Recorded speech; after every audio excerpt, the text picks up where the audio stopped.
Welcome, Sega fans, to the podcast 65 years in the making. That's right, 65 years, not 65 million. So please don't call us a bunch of dinosaurs because we're the Sega guys with me and my good friend James, the SEGAHolic. How you doing, mate? Oh, very good, mate. Very good. I feel 65 million years old. So do I at the moment because obviously it's another early morning and we have the always awesome Sega Lord X. Mel, how are you doing? It's a pleasure to have you on the show once again. Yeah, it's awesome to be here, man. Thanks for having me. It's always a pleasure, mate. The channel has been a bit busy the last few weeks. Enjoyed your content. I think the last one was the Kai magazine video. I haven't actually played any of those games, so it was really cool to get an overview of those. Yeah, the Kai magazine games are really interesting because they have sort of that janky, indie feel to them. You can kind of see it in the art. You can feel it a little bit in the gameplay. You can hear it in the music, but I think their games are, progressing pretty well. They started out with a run and gun that was fun, but it had some issues. And then they, have started, getting into some action and RPG games. They're going after that arcade feel with their newest game that looks like a Sunset Riders knockoff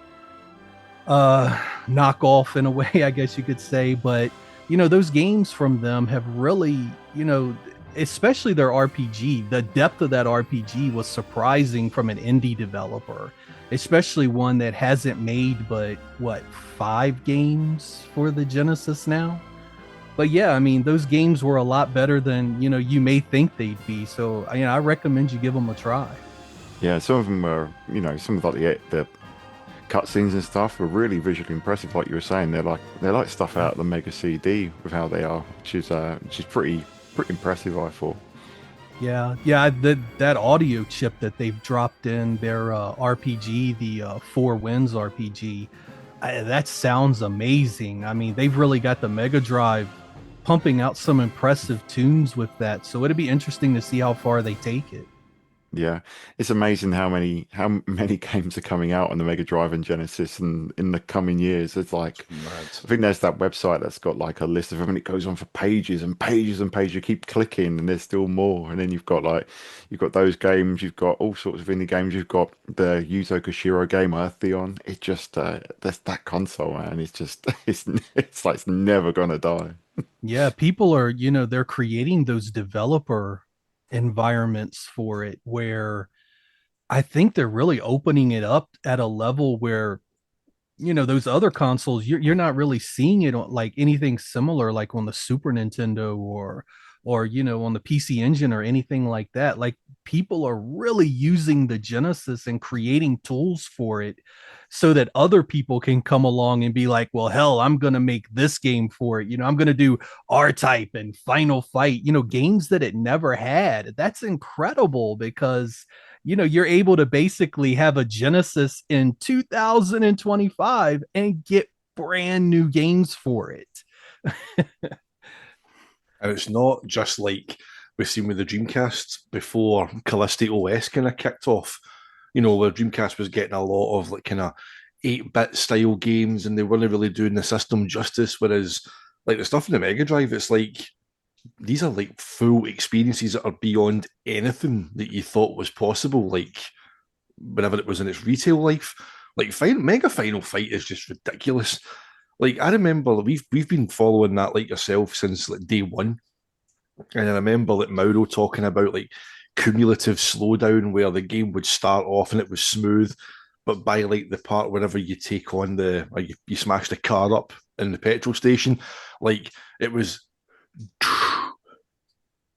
really slowly. And then he figured out like, okay, so I'll need to put a level select in so that you can at least experience those levels at the full speed until I fix the slowdown. And then he fixed the slowdown and the full thing works.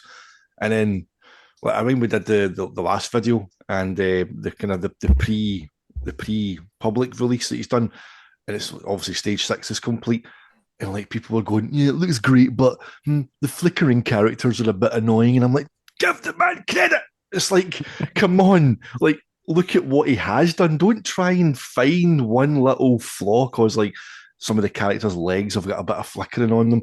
It's like, I mean, you can fix that with emulation apparently by like turning up the clock and whatnot, but I like to just put it on an EverDrive and just play it on the real thing. So, but that's amazing what these guys are doing. Unbelievable. Yeah. And you got stuff like Darkstalkers as well. It's Aye. but Fatal Fury. I mean, unbelievable. That's a console that's 37 years old. And then stop, yeah, man. and then obviously the topic in this conversation is around Sega itself, which it's at the age now where it can go collect its pension. It just hit 65 years old this week at the time of recording. Absolutely incredible. It feels like the 60th was what was it? It doesn't feel like 5 years ago that they were doing all the like the Go Sega, bring back Sanshiro and all that It's sort of when we stuff. started, mate. That's whenever we started. It would have been, wouldn't it? Yeah, Yep. because we were starting. But yeah, that's gone by in a blink of an eye. It doesn't feel like another 5 years. It'll be No. 70 before we know it. But yeah, I thought it'd be Oh. good for us. That's the thing as well. Like the new era, new energy announcement. I was like, I referenced it in a video script that I'm doing just now, and I was getting the date of it, and I checked it, and I was like, December 2023. That trailer's almost 2 years old. I'm like, really? Where the hell's that went? Like they announced that last couple of months. Does it feel like almost 2 years ago we're coming up for? So it's crazy. All these little kind of things that we've celebrated and reported on, you think they've only been recent, but no, they're way in the past now. Yeah, well, Shinobi is the first of those games is on its way, and yeah, Mhm. it's looking good. I think I think every little new bit of information I see, I get more and more impressed and excited. Yeah, I'm really looking forward to that one. I mean, if they nail this and it's as good as I'm hoping it is, yeah, maybe this would be the door to, some of their classic franchises really making a comeback. Yeah, I think they said that if this does well, there'll be a kind of a full-fledged Shinobi return, and it will open the door to other stuff. So yeah, I'll definitely be supporting it. I think Yeah. there seems to be a fair bit of hype around it. So games from kind of Lizard Cube and .mu. I don't think .mu are involved, but Lizard Cube seem to do well. Like the Turtles game, Streets of Rage. So let's hope Yeah. this one they nail this one. Yeah, I agree. So yeah, so with Sega turning 65 years old, I thought we'd have you know, a discussion, trip down memory lane, and just kind of get thoughts, memories, feelings just around the various eras of Sega. Sadly, I don't think any of us got to play the old mechanical games from like the 60s. I know we're all getting on a little bit, but none none of us are that old. Oh, someone that works for me, just like tangent, said to me the other day, "What was it like living through the 70s?" I was like, "I'm not that old."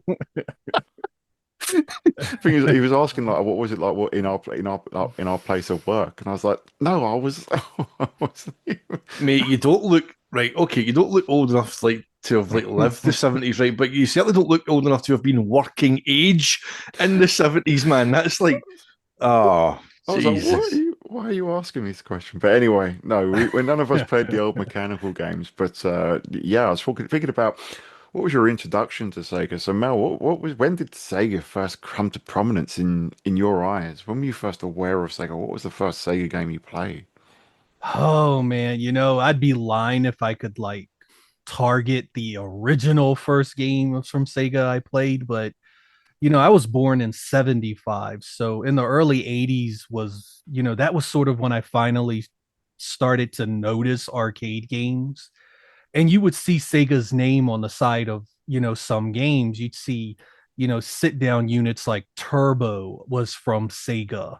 Sega had a hand in bringing Frogger to the United States. So you would see, Sega on the Frogger cabinet. And that transferred over to the console games too. So the Atari 2600 that came out in the late 70s and it had games into the late 70s, early 80s. And every so often you'd plug a game in and it would say Sega on it.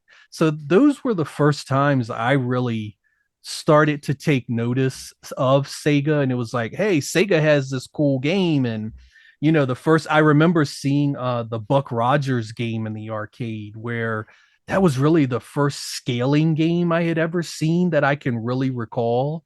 And I remember like, wow, that looks incredible. And of course, plastered all over the side of that was Sega.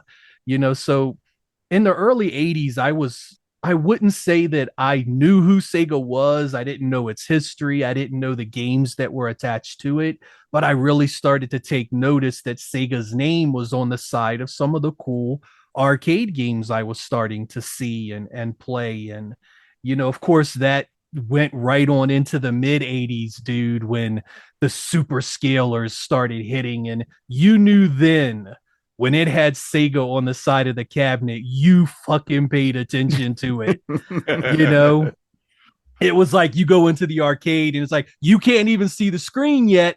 All you see on the side of the cab is Sega. It's like, I got to go check that out. I'll be right back. Because you knew at that point it was that good. But yeah, man, the early 80s, it was really interesting to see Sega like distance itself from a lot of the other arcade makers, because everybody was doing single screen games that were like cookie cutter. Everybody's trying to like copy Donkey Kong and Pac-Man and single screen shooters. And, they were trying to go that route, where Sega was already breaking the mold, creating stuff that was scaling towards the screen, stuff that had visuals that were completely different than anything you had seen from anybody else. So I was probably too young to realize it then, but even then, Sega was something special. Yeah, it's interesting you talk about the early 80s because you're right. I hadn't really kind of made that connection before, but they really were going in different directions. Um you look at stuff like Zaxxon. There was no other games like that, with the diagonally scrolling ship that was you could move up and down, left and right in a proper 3D space. But Right. Rogers, like you say, that was that's the template for the rail shooter. You've got stuff like Congo Bongo, which that first stage is kind of just like Donkey Kong, but it's done on an isometric thing, whereas other people Right. were just like, so Sega were already thinking about 3D. But yeah, I know what you mean. I didn't start making the connection straight away. One of my earliest memories is playing Afterburner, and it was like the big kind of deluxe cab. I was in an arcade, and it's so hazy because I was so young playing it. So I begged my dad to give me some money to play it. I played it. I died in like about 30 seconds. I got shaken around a bit like like someone shaking a Coke can, and then just came out and I wanted to go again. It was like no, it was like I think the machine was too expensive. So I didn't make the Sega connection then. It wasn't until later when I started seeing kind of Master System ads here in the UK, and this is before we got a Master System. And then I started seeing it on kind of games on my Commodore 64, and that's when I kind of started to become aware of the brand. I'd see it on like Outrun and stuff on the Commodore 64, even though Sega's name was pretty small and it had big US gold on it. But Sega were kind of Oh, slowly getting into my consciousness. right. But James, what about it? What about you? Do you remember you first kind of remember became aware of Sega, or what your first experiences were?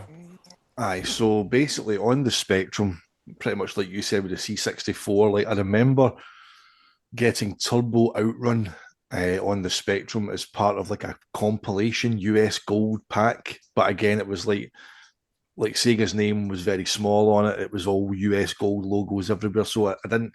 I'd be lying if I said I've been aware of Sega since the Spectrum, but it wasn't until, and I'll hold this up here, see that until this the Atari ST Power Pack, which comes with 20 superb pieces of software, apparently.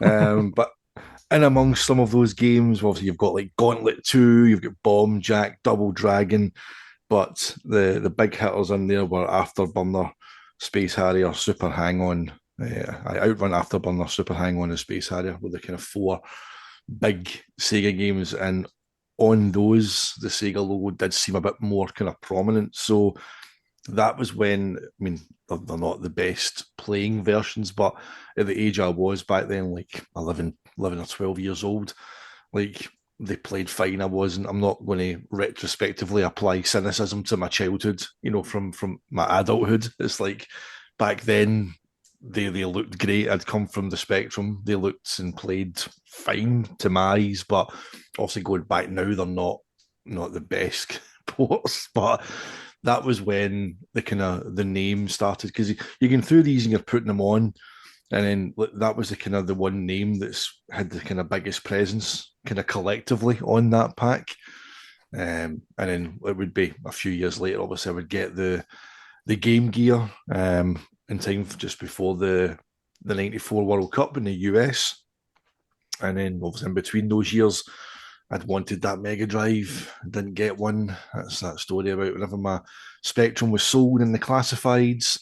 My mum says, yeah, you can use the money towards a Mega Drive. Didn't get one. It was like, no, I got the Atari ST instead. And while doing this recent, also I just got a Master System, like my first one last year. But I've kind of pivoted the video and kind of, if I say, just got my first Master System in 2024, I don't think it's quite got the hook. Whereas just got my first one in 2025, I think it's a bit more kind of a hook. So I'm telling a wee kind of fib with that. But in sitting and going through it, I'll just, there it is right there. That's it. You know what I mean? So, yeah, and going through that and playing it to kind of capture footage for that video, it's like I'm sitting going, man, you could even have upgraded me to the Master System and I would have been happy, because these games are phenomenal for their age, and obviously it was well supported into the kind of mid 90s with new games, but I think it was just the price of software is what put my parents off at the time. So yeah, go for cheap games and piracy. There we go. So that's for that. But yeah, so it was a kind of the emergence of like kind of Sonic and wanting that Mega Drive where that kind of connection was made. Oh, they're the guys that make those games. And then it wouldn't be till later on I would realise that they're arcade games, but it would have been years later that I made that connection. Like I never seen an Afterburner cabinet, Space Harrier cabinet, any of these, Outrun until way, way later on. It was like, ah, that's those games I played on the ST. Oh, that's what they're meant to look like. Shit. It's got a cabinet that you drive the car and it moves from side to side. What is this? So yeah, so that was the kind of the kind of the prominence. The links were made.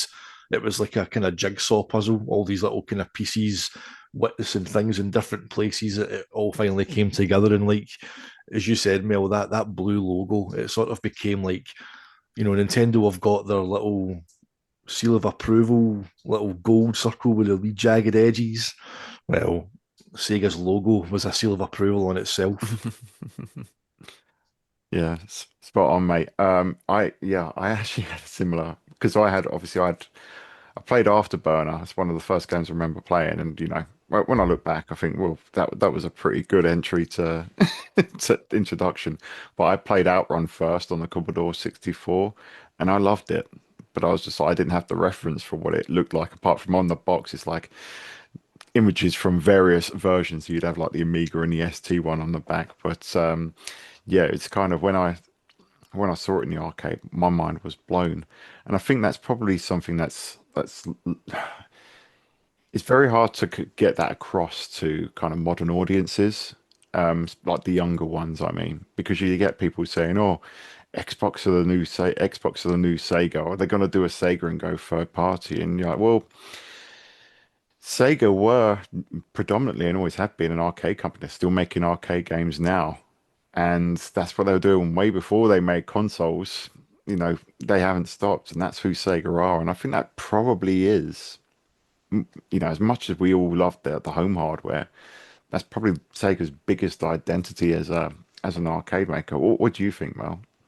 Yeah, I mean, growing up when I did probably has a big, part of, kind of shapes my opinion. But to me, Sega was always an arcade company. I mean, just to put that into perspective, Sega has been out of consoles now longer than they were in consoles. Yeah. Mm-hmm. So when you think of it that way, you kind of realize Sega has been an arcade company. And even now, the way they operate, it's completely different than it was, of course, when it was just Sega Enterprises before the merger with, Sammy and everything. But still, I mean, Sega is what Sega has always been. And that's an kind of an arcade maker, and their home division has just sort of morphed and changed and sort of gone with whatever the times called for. For a while it was a console maker, now it's a third party. But at the heart of it, I always look at Sega as an arcade maker. Yeah, because even when they were, all in on consoles, arcades were still going, you know, and still outpacing home technology by quite a bit. Even when you kind of had the Naomi and the Dreamcast, and it's like, okay, well, there was parity for a bit. Well, the Naomi 2 came out, what, a year, 2 years later? It wasn't far behind. So Yeah. that's always been Sega's raison d'etre. It's it's their reason for being. But I think that's kind of, as much as I've got Sega hardware in front of me now. It's Sega's arcade legacy that keeps them going, and these new era games predominantly are arcade games, aren't they? Shinobi, Golden Axe, Streets of Rage, obviously, but Crazy Taxi even. That's an arcade game. I'm trying to think what's the other one? It's Jet Set Radio, isn't it? Yeah. Yep. Yeah, but yeah, I think that's what frames Sega more than anything else. What about you, James? Aye, I mean, the thing is as well, you look at like Xbox and PlayStation, even Nintendo, like they bring their consoles out in the home, and that's like a focus. That's like their main product. But the reality is that Sega's consoles were a vehicle to try and bring the innovations of the arcade into the home. They were almost a secondary product in a way. They were very stripped down, affordable versions of the arcade technology. Like even you look at the Saturn with EDP 1 and 2, it's like got elements of Model 1 and Model 2 features that are kind of mashed together. The way it's set up, 8 processors doing different things, that's like exactly how Sega set their arcade boards up. So the legacy has always been the arcade. That's where they innovated. That's where they push boundaries. Like we spoke before so many times, Daytona USA, Japanese playtest in 1993. 93? You imagine seeing that shit in 1993? Like it still looks phenomenal today. It just Sega games always felt like they were the future. Like they seemed like unobtainable. Like, and again, as the years went on, and the cabinets that they would make, they would then decide that no, we don't want to just have these like stand-up cabinets, MDF with painted sides and some logos. Now we're going to make cabinets that accentuate the experience. They're going to be part of what you play. They'll react to how you play. Afterburner, for example, that cabinet, the Outrun one, the one you played at Arcade Club, mates, it goes from side to side, the hydraulic cabinets, then going big with the big deluxe sit down cabinets, 50-inch screens and big padded benches and joystick panels, like the width of a desk, just everything was all about, even like the racing games. Look at Outrun 2, the link up cabinets, 4 fake Ferrari back ends with screens attached to them. Like everything was just about taking you out of reality and putting you into these games that were so far ahead of their time, so unobtainable in the home. And then you just, for that £1, you got to just go to another world, and you were not just playing it, you were feeling it. So that's what Sega did, at least in my opinion. That the arcade legacy is where the roots are firmly planted. Yeah, they've crazy stat. They've been out of consoles now longer than they were in it. But the consoles weren't their main product; they were a byproduct of the arcade.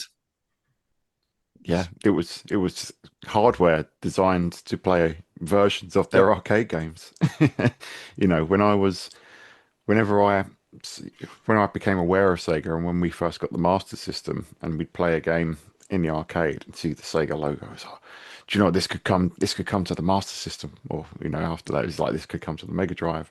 So I remember when we was on holiday and we were playing an eSWAT cabinet that they had in this hotel. It's like, oh yes, this will come to the Master System.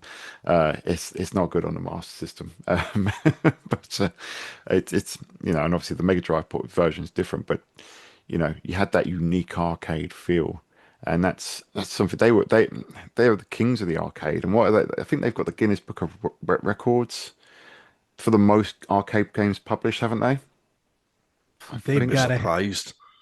they've got to have the Guinness World Record for games published, period, man. Everything for the Master System they published. Look at their prolific output on the Genesis and Saturn, and then the arcade on top of it. No, nobody put out games like Sega did, man. I mean, go back and look at their system game lists, and then look at publisher. And Sega released so many of its own games. I mean, even the ones that were licensed from other companies, a lot of Hmm. times it was Sega that published it, especially if you go back before, Nintendo had sort of that grip on third parties for the longest time. And, I don't know. It's like Sega, if they wanted a game on their system, they had to do it. So when you add in their arcade games and their console games published, I think easily that would be true. Yeah. It's like, see, like gaming media as well. So if you actually go back and you think about like the consoles that it came out in correlation to the times that the arcade boards came out, like there really should have been no expectation for these home versions to be arcade perfect. But that seems to be a term that was coined by media. It was like almost this entitlement, wasn't it? That, right, you're bringing this game to the home, it better be the same as the arcades, but you've got to look how much did a Model 2 board cost? How much did a Saturn cost? Even going back, how much did the System 32, the Super Scaler boards, how much did they cost compared to like a Master System and a Mega Drive? It's like, you know, it seems to be. I think I was thinking just before we were going to do this, I was thinking about that, and it's like these consoles were just vehicles to bring a form of that experience, but somewhere along the way, there was this expectation born that arcade perfect had to. It was who was it? Must have been gaming media came up with that shit. Arcade perfect. We're all guilty of spouting it. We've all used it, but it almost became like an expectation rather than appreciating. Right, this hardware's not as powerful as that. That's a damn good attempt for the hardware. Yeah. Well, Yeah. you know what happened is, how when a new console comes out, a new generation, it like raises the bar really close to the arcade.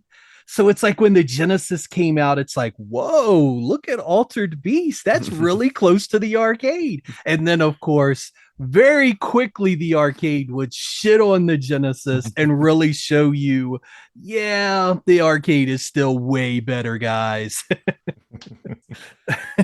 Yeah, yeah, I think like it was like the is it the System 16 that Altered Beast is based on, and it's like yeah, by the time Mega Drive was getting ports of Golden Axe out, it was like yeah, now there's the System 18 and the System 32, and that was all. Oh, yeah. No, I think you made a great point there, and I think it's a nice probably segue into the kind of the next era, which obviously we'll talk about Sega 8-bit, but I did a kind of a blog post a few years back where I said that Sega were the best first party publisher in the world ever.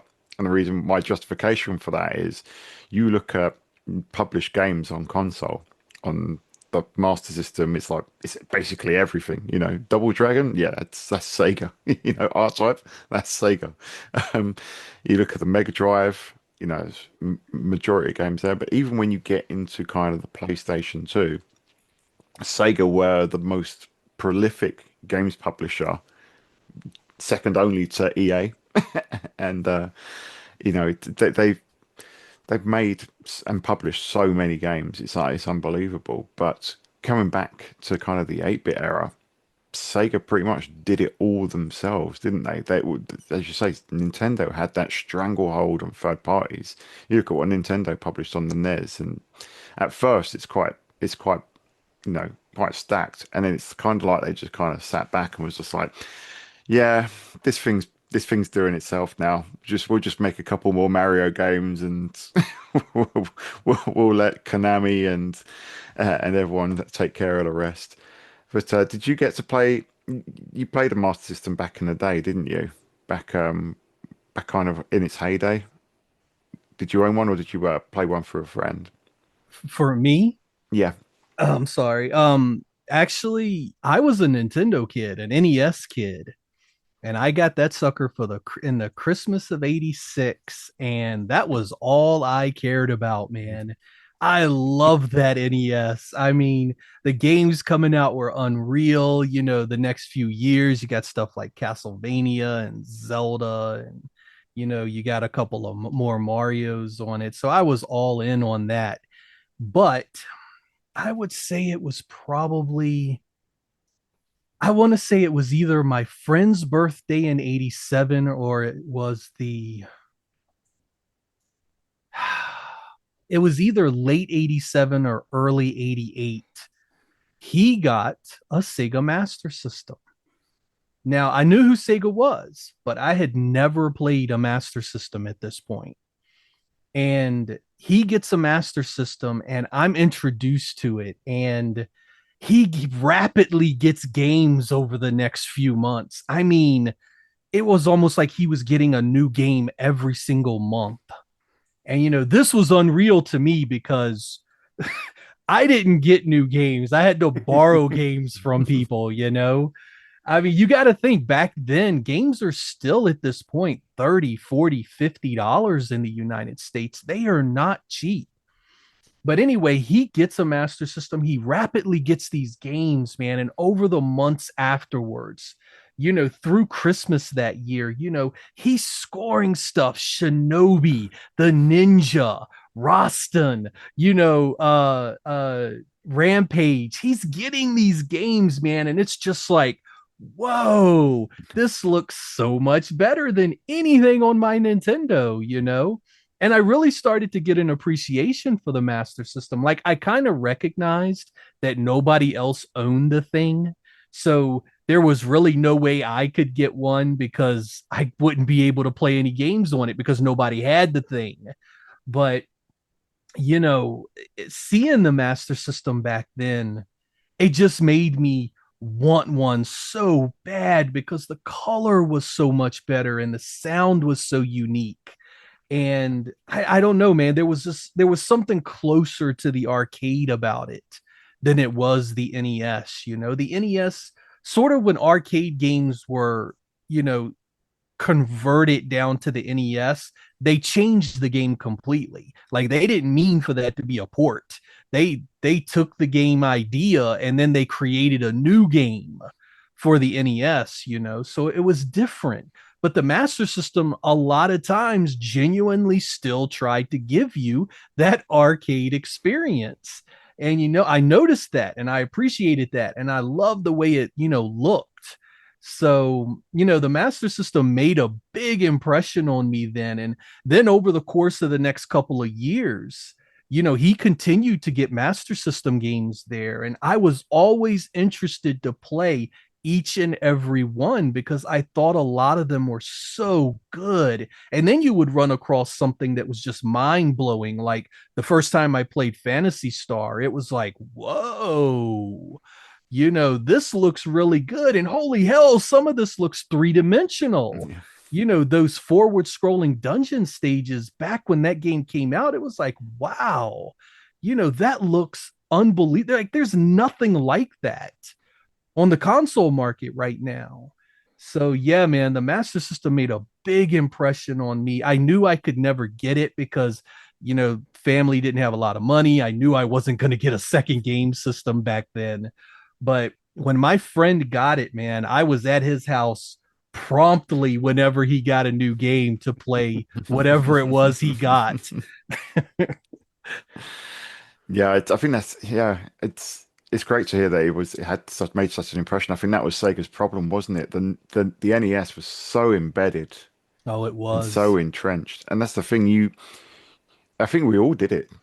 We all got a system, and then we'd swap games with our friends, and that's how we'd play more than essentially our families could afford. We had a handful of games, and then it'd be like, all right, well, because I didn't own Streets of Rage until I was an adult. I played all of those games through my friends, swapping games, renting them at the video shop.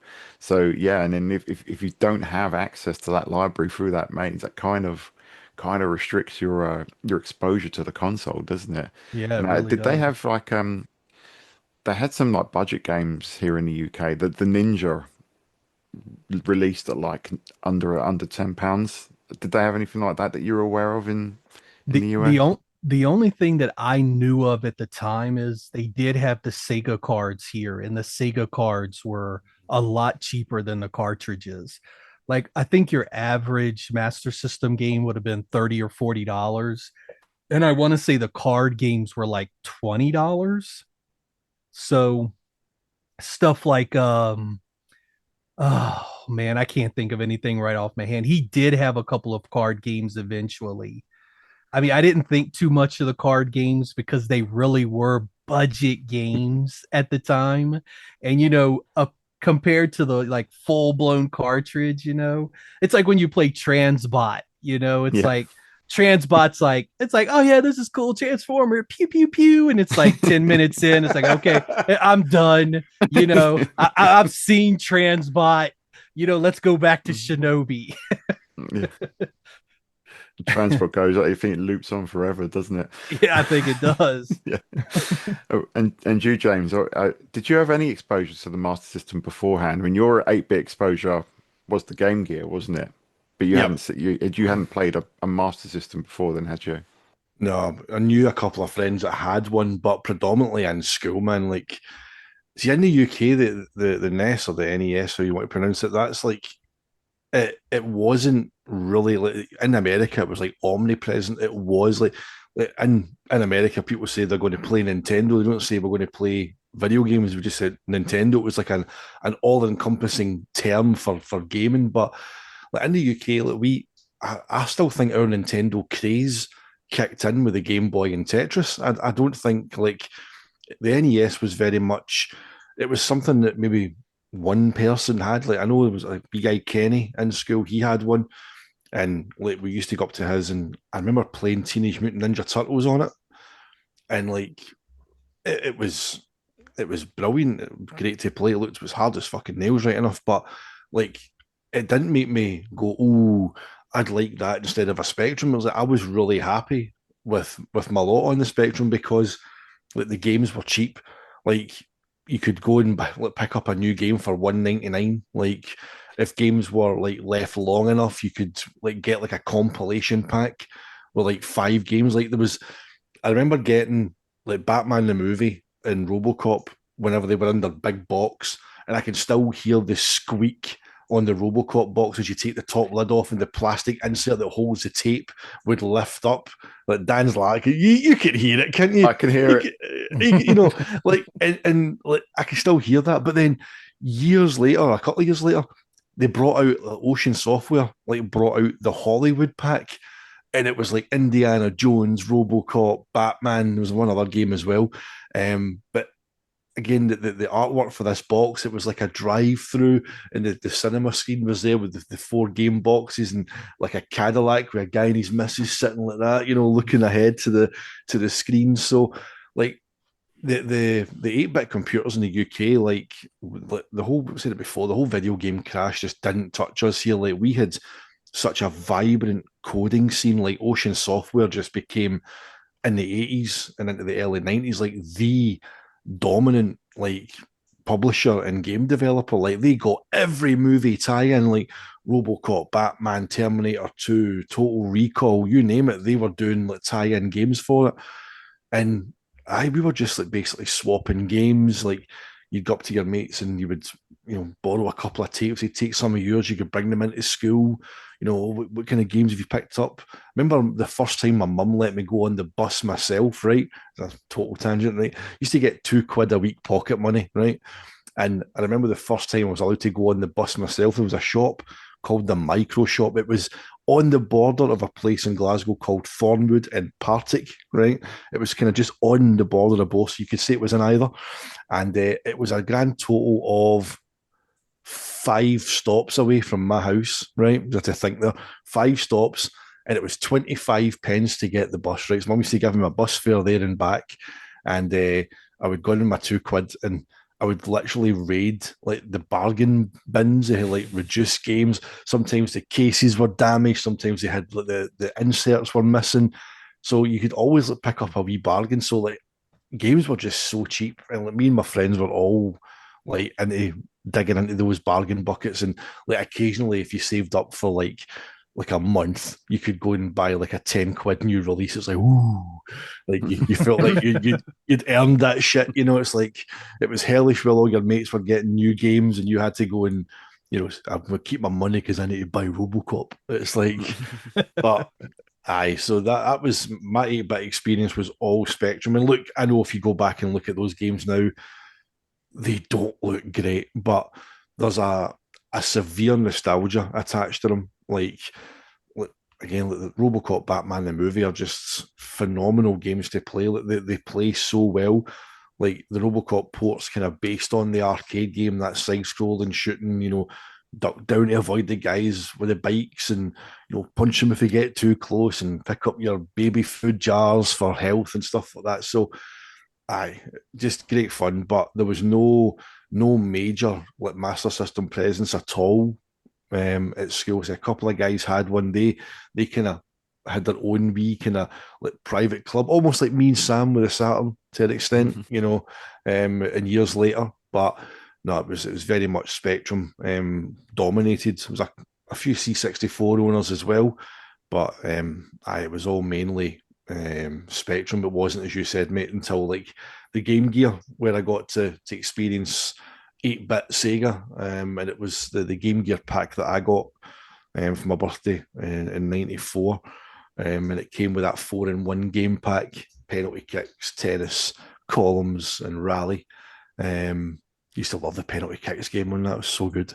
And also it came with Sonic 1. I remember it was a big tall. The box was slightly taller than the normal kind of Game Gear. It had a big sticker on the bottom left corner, like a kind of triangle. And it's like with Sonic 1 and 2 in the box. And I was like, I know the box, yeah. And I was like, ooh, I can play a version of Sonic. And the one memory I've got is wondering what the fuck had happened to Sonic's face in Sonic 1 on the Game Gear. Like, he has no nose for some reason. He's like, what? I don't know what they done at the sprite. Because on the Master System version, the Sonic 1 and 2 sprite it's the same, more or less. They look really identical. I was playing them yesterday. But again, it was still by all accounts the same game. Just like the first boss on Sonic 1 is just stupidly easy because the way the screen height works, you just battle lumps at him 8 times before he even comes down to start trying to hit you. And obviously Sonic 2, that first boss with those bouncing balls, man, it took me ages to get past that shit on the Game Gear. That stupid wee claw at the bottom of the screen, the bouncing cannonballs. See if you get the big one that went off the screen. Like, see, try to time that shit, mate. Yeah, brutal. But aye, it was Game Gear was the introduction to 8-bit Sega. That wasn't the Mega Drive that I'd wanted, but it was still cool to actually play like Sonic finally. And of course, as I said, I watched the World Cup final in 1994 on the TV tuner. Watched Roberto Baggio blaze that penalty right over the crossbar. And I was gutted because I was supporting Italy. But it was a massive leap itself, though, wasn't it? The Game Gear. I mean, just going back on to what you were saying just now, though, and I think that kind of underlines the differences between the US and the UK at the time, because, like you were just saying, Nintendo was so ubiquitous that video games were Nintendo games. I'm going to go play Nintendo, whereas in the UK it was the 8-bit home micros, and we're going to go play computer games. And everything was computer. Even when it got to even when we were getting I got my Sega Saturn years later, people were still saying, "Do you want a computer game for?" They still use that term is still used. Like if I'm sitting playing a game, like even back in the day, like my mum would say, "Get off that computer," even though it was a Sega Saturn. or a PlayStation 1. And like, even today, my wife will say, "You still playing that computer?" It's like it's just it's a term that's just it's never left. It's not been video games here. It's very much been like go play the computer. Yeah. Well, because I think when I first played the NES, I'd already had my Commodore 64. I played Mario Brothers. I thought this is really cool. And naive me at the time thought, I wonder if this will come to the Commodore 64. Because I didn't think, I thought Commodore 64 was great. And we got that great Gianna Sisters, which was basically a complete rip-off. But then the jump from. Jesus, that's a memory unlock. Mm, I remember that. Jeez, oh, yeah, I think they got into trouble with Nintendo. that's right.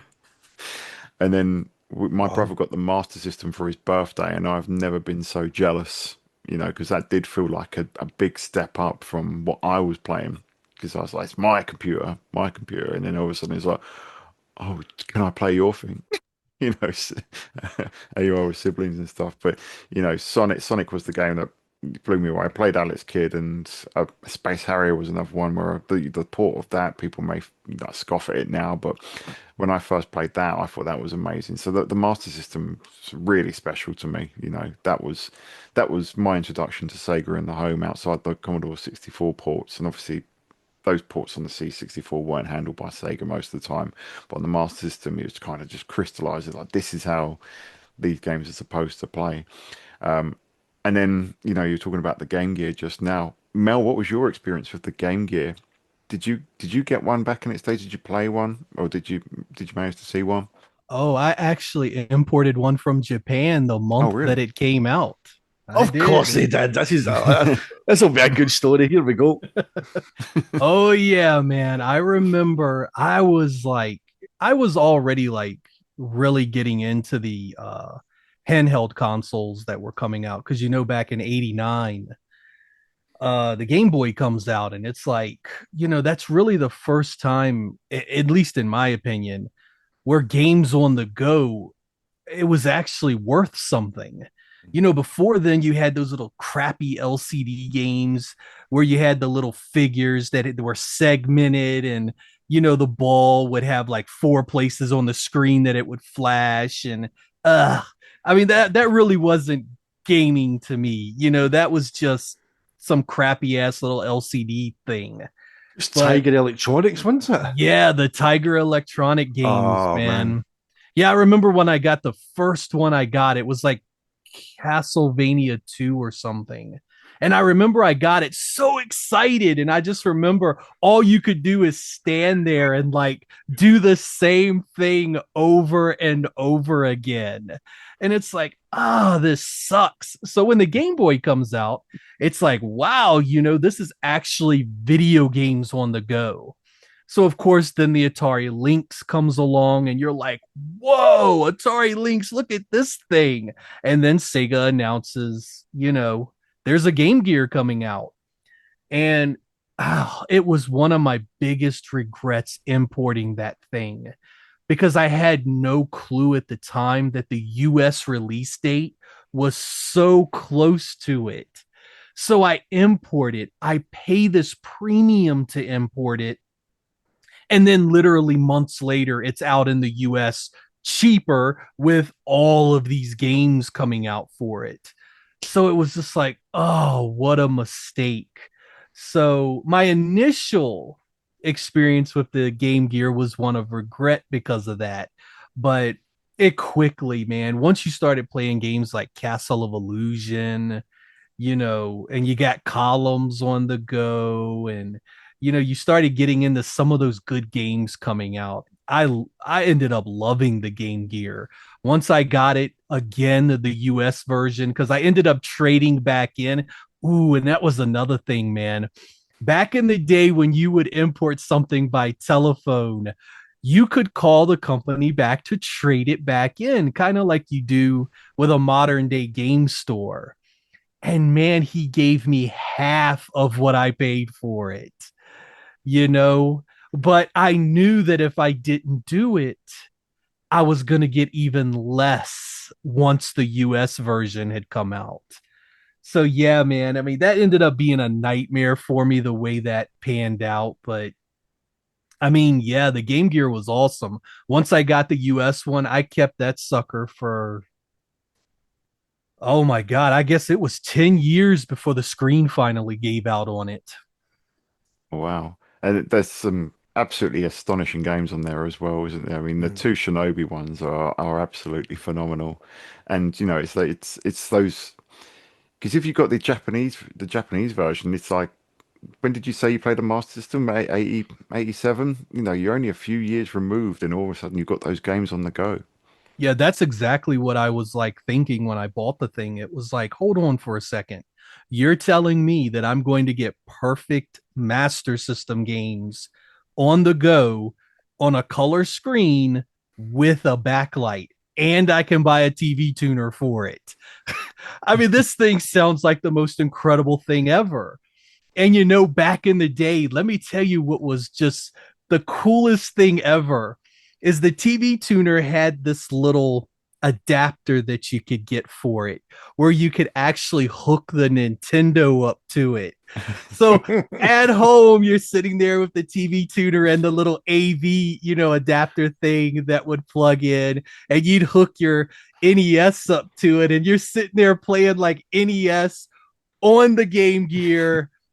Blew my mind, man. It made every penny I spent on all of that shit worth it.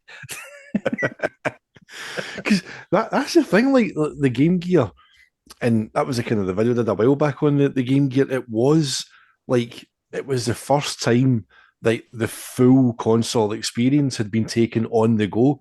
Like this wasn't watered down. Like also the Game Boy is a seriously watered down version of the NES with the color, the literally two colors on the screen and whatnot. But the Game Gear was just like it was like the full console experience. Like these, obviously, you got the adapter, you could play Master System cartridges on it as well. So, like my favorite, or one of my most kind of one of the games that blew my mind on the Game Gear is RoboCop versus the Terminator. Like the 8-bit version of that game is like it doesn't even feel stripped back. It's fucking phenomenal. Like the Mega Drive game is amazing, but that Master System version and likewise the Game Gear, everything's in there. All the backgrounds, the sprites look amazing. The enemies explode with all the blood, just like the Mega Drive version. Soundtrack's brilliant. All the levels are in there. It's just no right to be that good, but it is. It's a full like 16-bit experience on an 8-bit console. It was the full console version on the go. And people go on, but you only got like 3 hours of play out of but like just buy decent batteries. You did get, and you've got, this is the whole thing. Retrospectively, people will go about the battery life, but for where you were going as a kid, like if you got that belt buckle rechargeable battery pack that I had, man, thought I was a fucking ticket walking about with my rechargeable battery pack on my belt, hooked into my gear. I can keep going, man. But in the main, you would, because I didn't have a Sega console at home, like I just played the Game Gear plugged into the mains. It was like I just sat on the couch and just played this thing.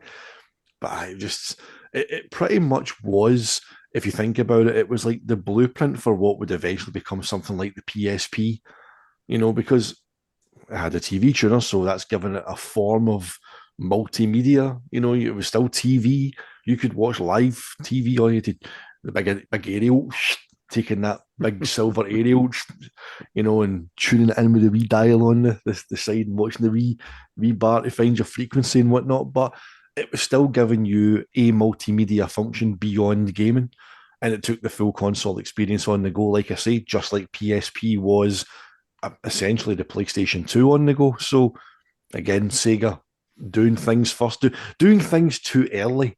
The technology wasn't quite there to support the full vision for that device, but it was mind blowing. I can watch TV and play games on this. Mental. Yeah.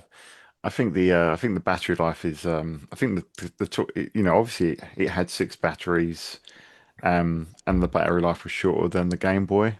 But I do feel like it's a bit exaggerated because you look at something like Aye. the Switch. The Switch today does between 3 to 6 hours or something like that. And it seems to be the norm now. Things like the Steam Deck and stuff all have the same similar battery life. It's just kind of in line with what the Game Gear did. The Game Gear wasn't 2 to 3. It was a little bit more than that, depending what But you're four, paying, but depending how good your batteries were.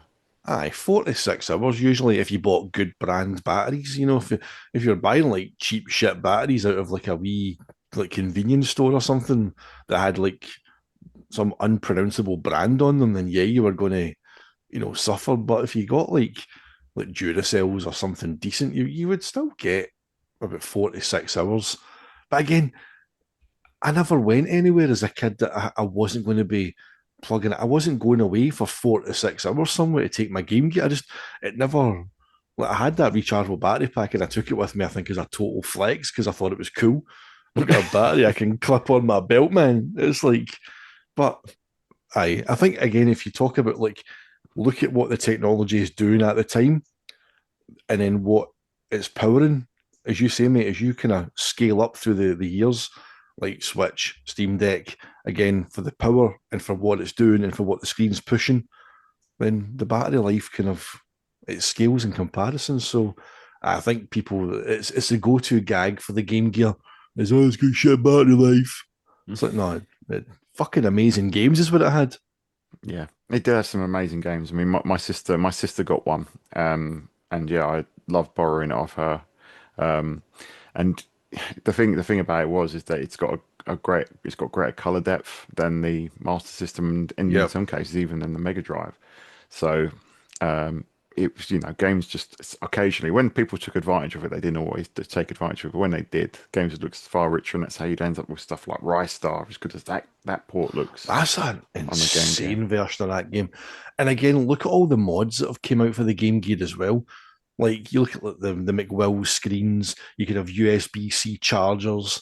They've basically taken this system and just completely modernized it. If you want to spend like 300 quid on a Game Gear and get it like completely up to spec, you can do that. They've even like brought out new like kind of screen now, the screen surround. It was kind of bubbled almost, it was raised. There's new ones now that are completely flat. So like if you put the new screen on, you can have like this nice seamless flat surface on the front as well. Oh, So that they're seems just odd to me. I like my bubbly screen. aye. I mean it's part of the charm, isn't it? But it just seems to be like they're finding all these ways to modernize it. Same as you're getting with the mods on the Sega consoles themselves. People are finding new ways to bring them up to date and make them last longer, like ceramic capacitors and all that as well to fit into the Yeah, that shell. It's just like recap it, the screen will come back. The screen might not look as good as you remember it, but you can bring it back to life. yeah, yeah. My sister, talking about battery charge, she had the third party one as well that had hand grips around it. In the end, she left that one plugged in Do for you too remember long. the big magnifier boxes you used to put on the Yeah, screen? Remember I had one that? of those as well. Yeah, she left the charger plugged in so long that it melted and welded itself to the back of the Game Gear, and Oh that was the no. end of that was Just the end that was the end of that. Sadly, I don't know what happened to the rest of that Game Gear, but yeah, but we did manage to bring it back to life, but yeah, it wasn't quite the same since. But yeah, Wow. that's the Game Gear. We've done the 8-bit, but now it's obviously we're getting to the big boys and Mel. It's Sega Genesis really outside of the arcade when it comes to the home. That's where the love affair for you began, wasn't it? Yeah, it really was. You know, the Genesis launched here in the US in 89 at the end of summer 89, and just remember seeing, the magazine print ads. I remember seeing the commercials for it. It was like, oh my God, that looks so awesome. And, by this point, I know what Sega is fully. I recognize their arcade games. I love their arcade games. I'd been a Nintendo kid up until that point, but it was the Genesis that I wanted. And another thing happened around that time, that I got that is I actually started working and making money, because I wasn't going to get any money any other way. So, once I started making my own money, it was also the first game system I ever really owned where I was able to buy software, like full blown games, because I would get a rinky dink paycheck for, $30 or something, but it only took two of those to buy a game. And once that started, that was the first console I imported a Japanese game for. That was the first console. So many firsts for me with the Genesis. And, once that kicked in, it was like, oh my God, I love this system. I love these games. Pretty much that was it. I was all in with Sega at that point because I had never played anything like Revenge of Shinobi. When I played it, when it came out, I think it came out at the end of '89, and I would have got it, early that next year. And it was like when you played that, nothing looked like that. Nothing had the stage design of that. Nothing had the emotional impact of watching the girl get killed again and again and again at the end and not figuring out how to save her.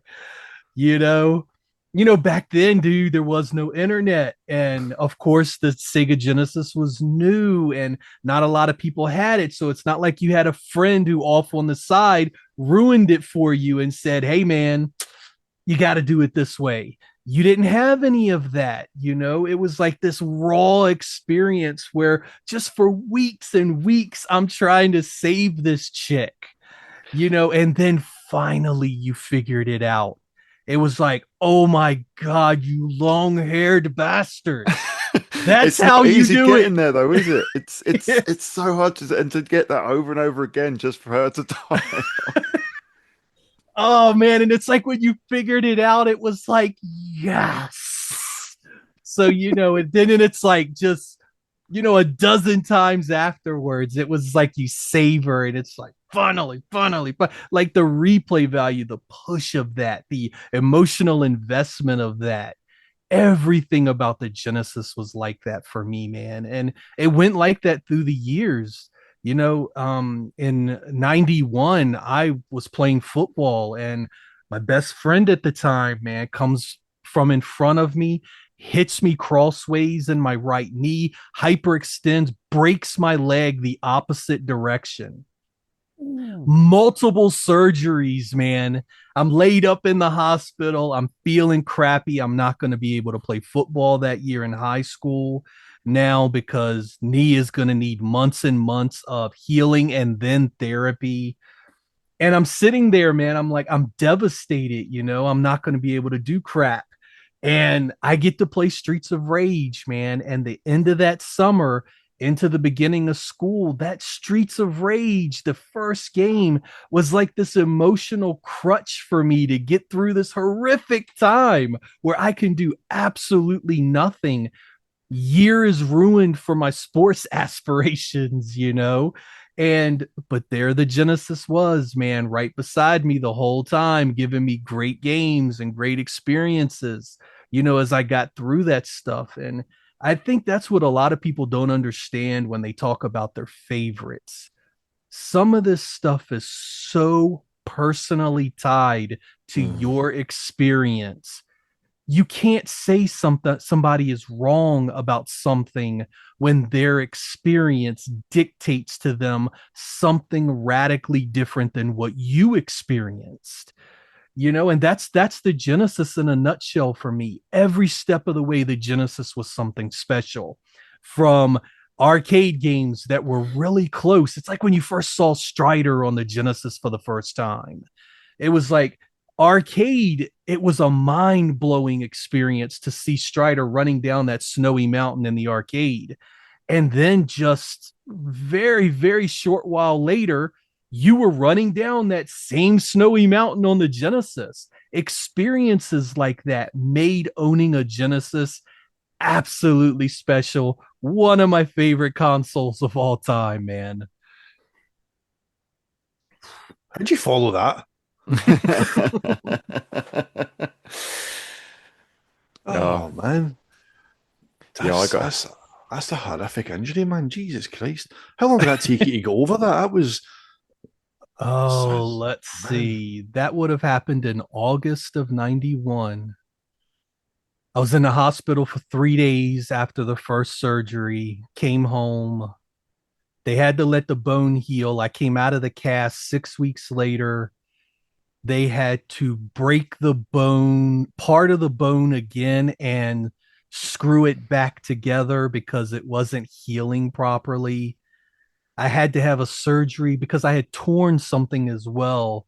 It's the tendon that comes up over the knee. I had ripped that as well. So I needed jeez. a second surgery to fix that properly. Oh man, I would say it was deep into the following year before I was able Aye. to walk without crutches. Oh My wow. God, man. Jesus Christ, mate. Did you ever play Yeah, football again? no, No. no.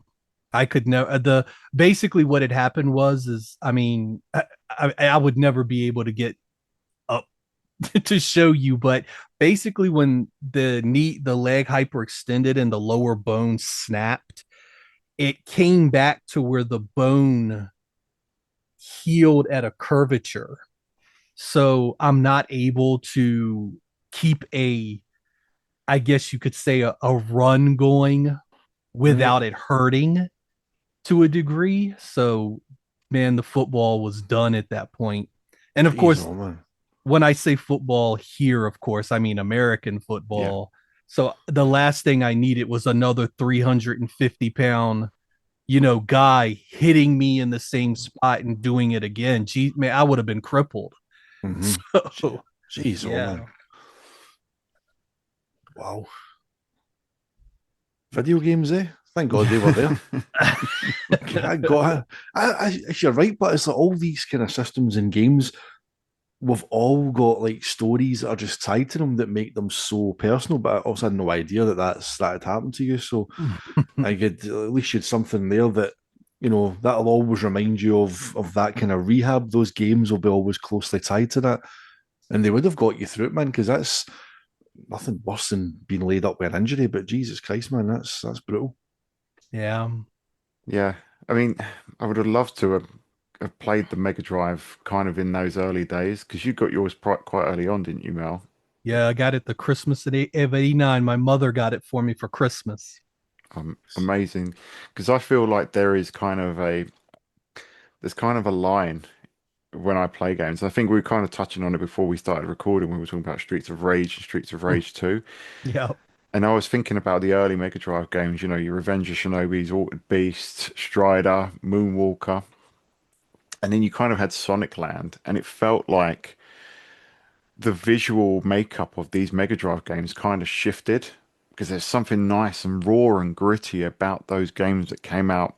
Streets of Rage kind of sits, the original Streets of Rage, it kind of sits on that side where and then obviously you had the after Sonic, then Mega Drive games started getting a lot more kind of colorful, a lot more detailed. You look at something like Castle of Illusion, which is an amazing looking game for the time.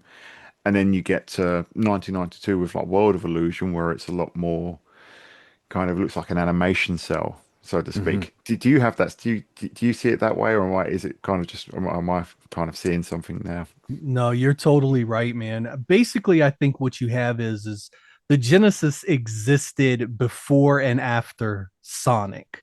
Because what happened was is the Genesis before Sonic had these very Japanese games, very Genesis games, Sega games that if you will. And then what happened is after Sonic, and you don't have to be specific to the date, but basically kind of 92 forward, Sega of America starts putting out a ton of the games that were coming out for the Genesis. So this tone and feel began to change. And of course, the Genesis is now a lot more popular because of Sonic. So you start seeing a lot more third party products on the Genesis, ports from other consoles like the Super Nintendo begin to appear regularly on the Genesis because of its popularity. And then even the stuff from Japan, you see this huge switch because we go from like these 2 and 4 mega, bit games that had existed before Sonic to, 92, 93 hit, and all of a sudden you're looking at these 16 meg games, 24 meg games, where these huge boosts in color and detail all of a sudden, starts to appear. So that first 2 years of the Genesis, there's just major divide between that and the later years of the Genesis. Feel like there's a romance around that as well. There's something about those games, the ones that are constrained to the small cart sizes, like games like the original Streets of Rage, like E-SWAT City Under Siege, where there's Exactly. there's just something about them that are gritty, whereas it kind of feels kind of a bit more kind of like I'm not sure, like mainstream, I guess. They're Yeah. more tailored for the mass market, whereas they're kind of the gritty, they're gamers games at the beginning. Yeah. That's how I feel anyway. Yeah. Yeah, I think what happened was when Sega was initially pushing the Mega Drive and Genesis, they were trying to be different. They were trying to sort of chart their own path when they were sort of making those games. So a lot of those games were almost, if it wasn't an arcade port, it was kind of experimental in a way. It was like, let's try to make it different. And then you notice that a lot of games stopped being arcade ports. They never tried to port the eSWAT arcade game to the Genesis. They made an entirely new game. They didn't try to port Shinobi from the arcade. They made entirely new Shinobi games. Same thing with Shadow Dancer. Same thing with, a lot of games, really. And even when it was similar, it was still big changes between the two.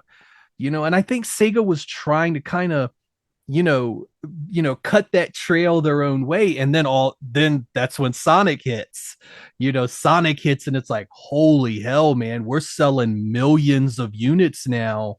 Let's get these third parties on board. Then, of course, you had those multi-platform games hit. A lot of Western software starts to be developed, and the tone kind of changed for the Genesis then. And I kind of feel it too, because I do romanticize those early Genesis releases.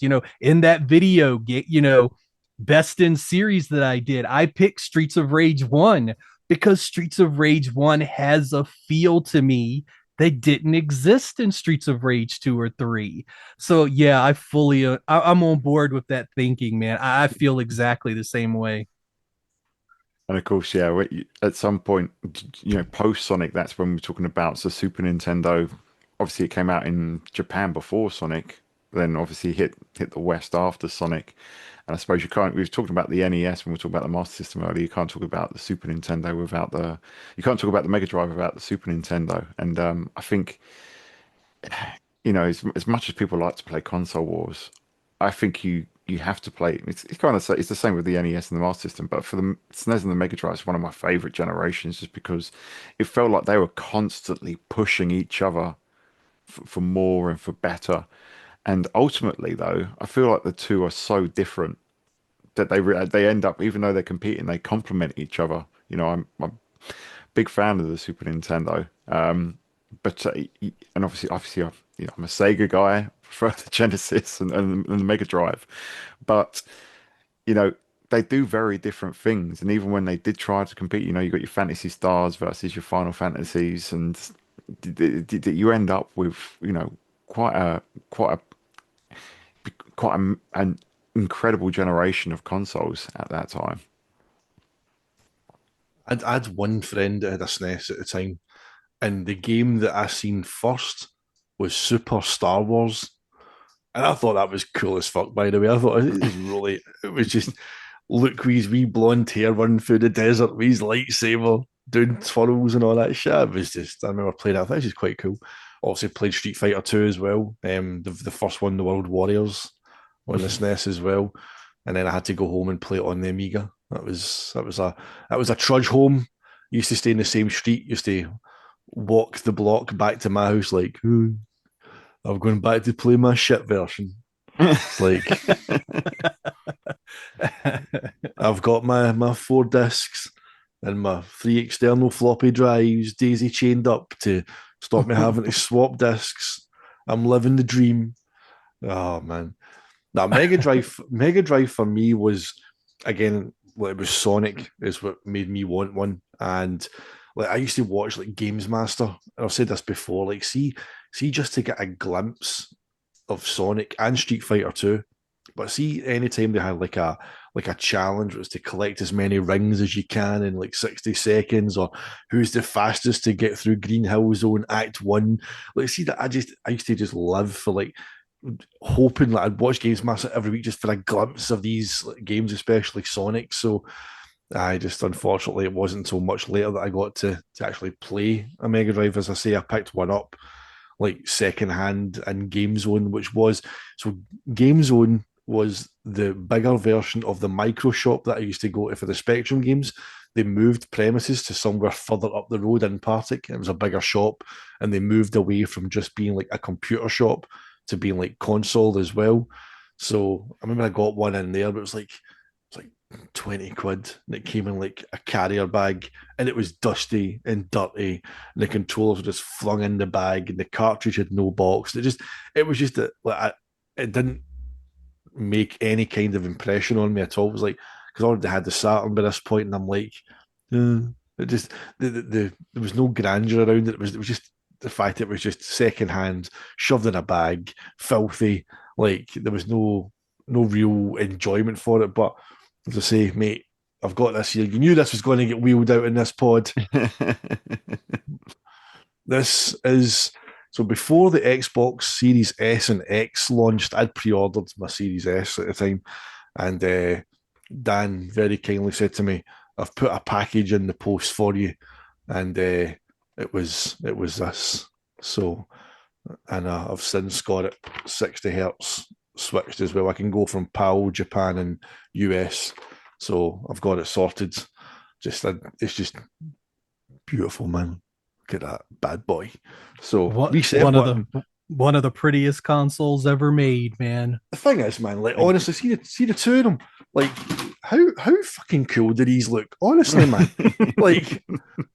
like yeah, they are rooted in like the decades that they were dominant or that they came out, but they just look so cool, man. It's like they're sleek and they've got sharp edges and big buttons and giant logos. Just unbelievably cool looking systems, man. So yeah, I think Nostalgia Nerd hit the nail on the head when he said it looks like one of Michael Keaton Batman's gadgets, the Mega Drive. I think that's it. Like, how much do you weigh? about 108, I think. You weigh a little more than 108.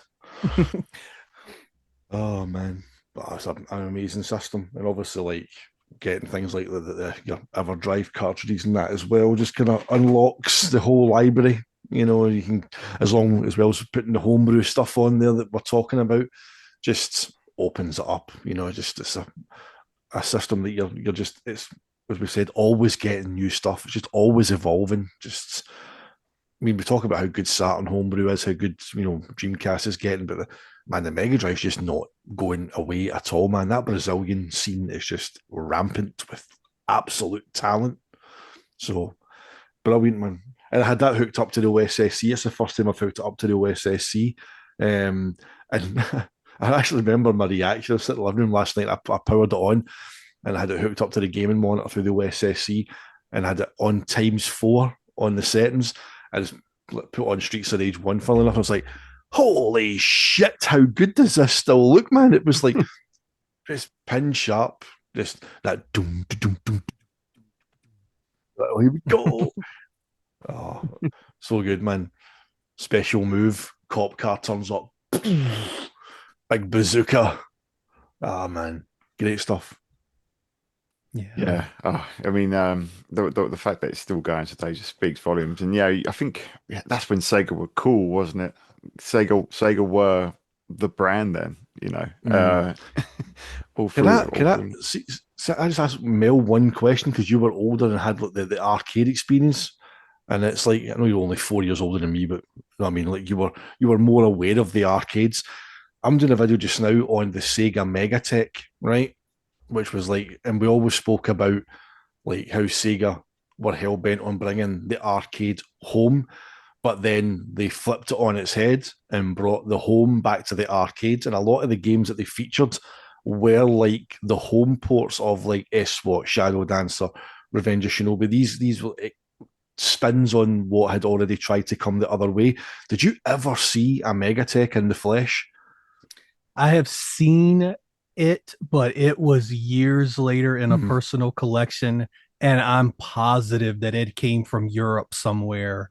Aye. To my knowledge, I do not think that at the time when those things were actually being made and put out in the wild, I don't think the US ever actually Mm. had them.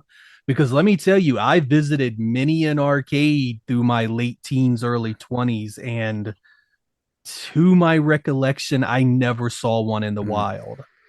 Like I said, I never got an official US release, but I always wondered if some arcades would have imported them, because the idea of having 8 games interchangeable in one cabinet, you know, and it was all based on time.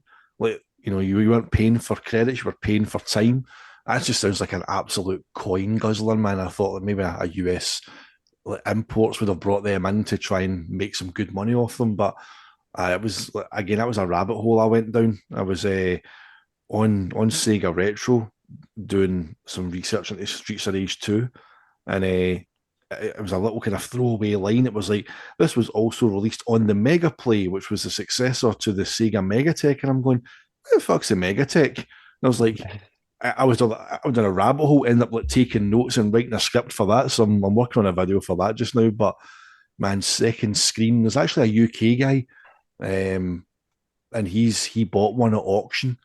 I found his video for a few years ago, and he's restored it and got it back up and running again. That wee second screen wasn't working. But it's mad. It's like a little second display. You can select which games were installed on it, and as long as you had enough time left, you could play as many games as you wanted. Crazy. Yeah. So I saw one once, and it wasn't in an arcade. It was in a restaurant next to, and it was like a family restaurant where they had like a kids play area. And there's like the play area of all like the tubes and the ball pond and everything on one side, and then just little bit away from that they had the Megatech cab with the 8 games, and I can't remember how much you put in. You had to put in something, and I asked for money, and I was like, "You've got most of these at home." So, I mean, why did you it just play goes. Sonic? You got Sonic at home. It's like, yeah, but I haven't got Streets of Rage. But no, it's just like no. Because Other I kids like were playing it. the Megatech versions of like Sonic 2 and Streets of Rage 2, they like in the Megatech games, they were completely unchanged. Like, you could access the cheats and stuff that were in the home versions, but in the Mega Play that had the Sonic games and Streets of Rage 2, they made like changes. So they took out the monitors, the one-up monitors in the Mega Play version, because obviously, like, you weren't playing with time. The Mega Play was actually credits. So like the one-up monitors were changed, just gave you extra rings, and the one-ups in Streets of Rage 2, they were changed out for money bags again. So they made these little tweaks for the Mega Play because it was not based on time. Didn't matter if you were playing for time, if you got extra lives, because if you ran out of time, you didn't get to use them. But it's just interesting to see that Sega basically tried to bring the home experience back to the art. Like, Nintendo had did something similar years before. The verses.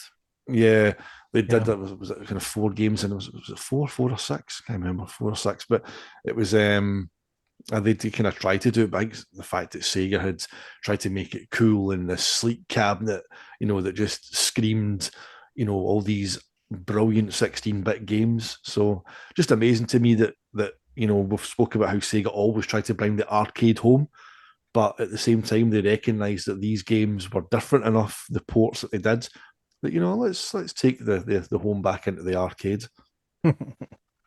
So They stretched that hardware far, didn't they? they did, man. It's the home console, it's the home in the arcade, and then of course we'll have to touch on the add-ons as well. So, Mel, we'll kind of lump the Mega CD and 32X together. You had the Mega CD. Mel, I know you're a big fan of the Mega CD. Did you have a 32X at the time as well? Did you get that later? I had bought the 32X not long after it was released. Yeah, the Sega CD here, man, that was one of the systems I had to save for that sucker, because when it launched here, it was $300, I think it was. Yeah. So I It had to was save. 300 here as well. It was so expensive.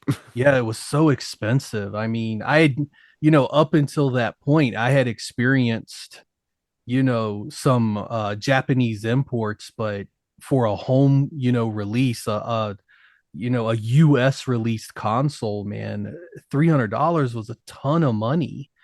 And of course, the games that came with it, they were kind of basically Genesis games. I mean, I appreciated getting them, but I wanted CD games, I wanted something that showed off that CD, power. But yeah, when the CD came out, I had to save for it, man. The first few months of owning that thing, it was kind of a terror in a lot of ways because there weren't many good games for it. It took it a little while for it to get going, but once it did, I ended up loving the Sega CD. And the problem with the 32X for me was is that it hit at the exact same time the Saturn came out. Because it came out at the end of 94 in Japan, and I imported the Saturn. And then of course the 32X comes out at the end of 94 in the US. So it's like I'm interested in the 32X because it has like Doom and Star Wars Arcade and Virtua Racing games that I can't get on the Saturn at the time. So it's like I'm still interested in the 32X, but that ends up becoming a crapshoot because those good games come out and then nothing else comes out for the 32X, So it's like the 32X wound up being really bittersweet because you would see stuff like that Space Harrier port and that Afterburner port, and you're like, so much potential, but then no games come out for it. And then the stuff you did get looked like it was just the Genesis version with a little more color. Yeah. So you ended up kind of walking away from it wanting so much more. And then when you did get something really cool like the Mortal Kombat 2 port on the 32X, that game was $70. That's $70, man, in 95. That's a lot of money for a video game in 95, man. So, yeah, man, those experiences, they had big ups and downs, but at the end, how can you not love the Sega CD and some of that stuff that it did? How can you not love, some of those releases on the 32X that really showed you that it did have potential? If only Sega had done things a little differently with it, maybe it could have been something more than it was. But yeah, you still gotta love it, man, just from a nostalgia standpoint. Yeah. I think the CD was. I, I hate when people try and downplay the Mega CD because it's got some absolutely fantastic software on there. I mean, it took a little while for it to get going, but there's Yeah. hundreds of games on there, and there are some absolute stone cold classics on there, whether it's games like Snatcher or the Lunar games, the Potful Mail, the Final Fight CD, Sonic CD, and then, some.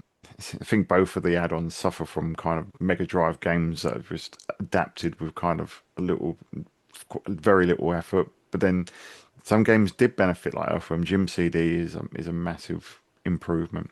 I do love the 32X for some of its games. It's like you were saying, Mel, some of those games like Star Wars Arcade, the port of Virtual Racing that's on there, they're absolutely phenomenal.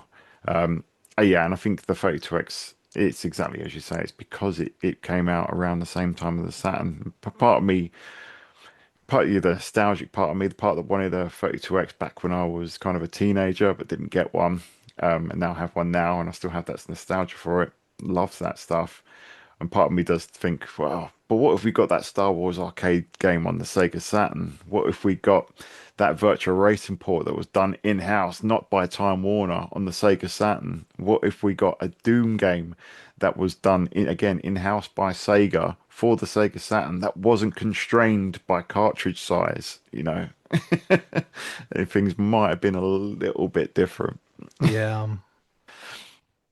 Oh, I mean, Mega CD is something that I'd never seen like a friend own, but I remember seeing one in the electronics section of, and this will be I don't know if you had these, Now you've got like Fraser's, which is like now owned by like Mike Ashley, but like you've like they had like the House of Fraser. We had like Arnott's. Remember Arnott's? It was like in a subsidiary store. Well, it was one of them across the road from the big Frasers in Glasgow City Centre, and they had like an electronics department. And I remember seeing a Mega CD in there, and it just looked like a big hi-fi to me. It just looked like this big, like really expensive, bulky CD player. Like I just remember the green and the yellow lights on the front of it. But I was again, I've never seen one actually owned by a friend or played in this. I've never actually touched one, played on one ever, and like I'll never probably have one, given that they're about 350 odd quid to pick up now. So that's a pipe dream that. But no, just again, just Sega trying to kind of pioneer, move forward, new type of gaming storage medium. Moving into CD and just I mean, Final Fight CD, man. It's like I played that on the Mega Drive Mini too, and Jesus Christ, man, it's so good. Like just that soundtrack, that was just unbelievable. That Arrange soundtrack is phenomenal, man. Sonic CD as well. I played that on iOS. Believe it or not, is it Christian Whitehead's brilliant built from the ground up port, and you can choose whether to have the US or the European or Japanese packaging and soundtrack, and that Japanese soundtrack as well. Like I think the intro music in the West is different. I think is that you get Toot Sonic Warrior on the Japanese version, which is the one that I resonate with, because whenever you go in the museum in Sonic Jam and you can watch the trailers or the videos and stuff like that. So you've got like Toot Sonic Wars. It's just cool, man. How good's this tune? But of course on the Sonic Jam disc, the version of that intro is like full screen FMV. It looks a lot higher resolution. Whenever you play it on the Mega Drive Mini 2, you get the authentic Mega CD experience. And it's like this big grey border with a little window with the video in the middle. But you still get the cool tunes and all that. So, it's just brilliant. But I mean, great to I can only imagine playing something like that back in the day. It must have just felt like so futuristic. Brilliant. Yeah, I didn't know anyone with one, unfortunately. So I didn't. I saw one in like 2006 in a shop window, and it was in Game Station. It was going for, I think, 60 quid. And at the time, I was actually selling retro bits and pieces. It's when I sold Castlevania Symphony of the Night on the PlayStation, because it just came out on Xbox 360, and I was just like, everything's going to come onto Xbox 360 now. I don't need this old stuff. And I just think of that. I think of those days, and I think, what the hell was I thinking? But I didn't get my own Mega CD until maybe 6 years ago. I got it in a bundle. It was £50, untested. It was just found this in the loft. It was the Mega Drive and Mega CD 2 attached. No bottom corner. So it was just like, I haven't tested it, no wires. So I took a gamble on it. I thought, well, at least I'll probably get a functional Mega Drive, because those things are built like tanks. That thing will work. But who knows about the Mega CD? But got the cables in, and it worked. So that was my first experience, and it's an amazing system with built-in storage as well. It's which was pretty innovational for the time, because you didn't have too many systems that had built-in storage, not games consoles anyway. So pretty forward-looking. And of course, we move through the generations. Obviously, we get to the Sega Saturn now, and I know it's all of our favorite consoles, and Mel obviously holds a special place in your heart because of kind of how you picked that up at the time and what that meant for you.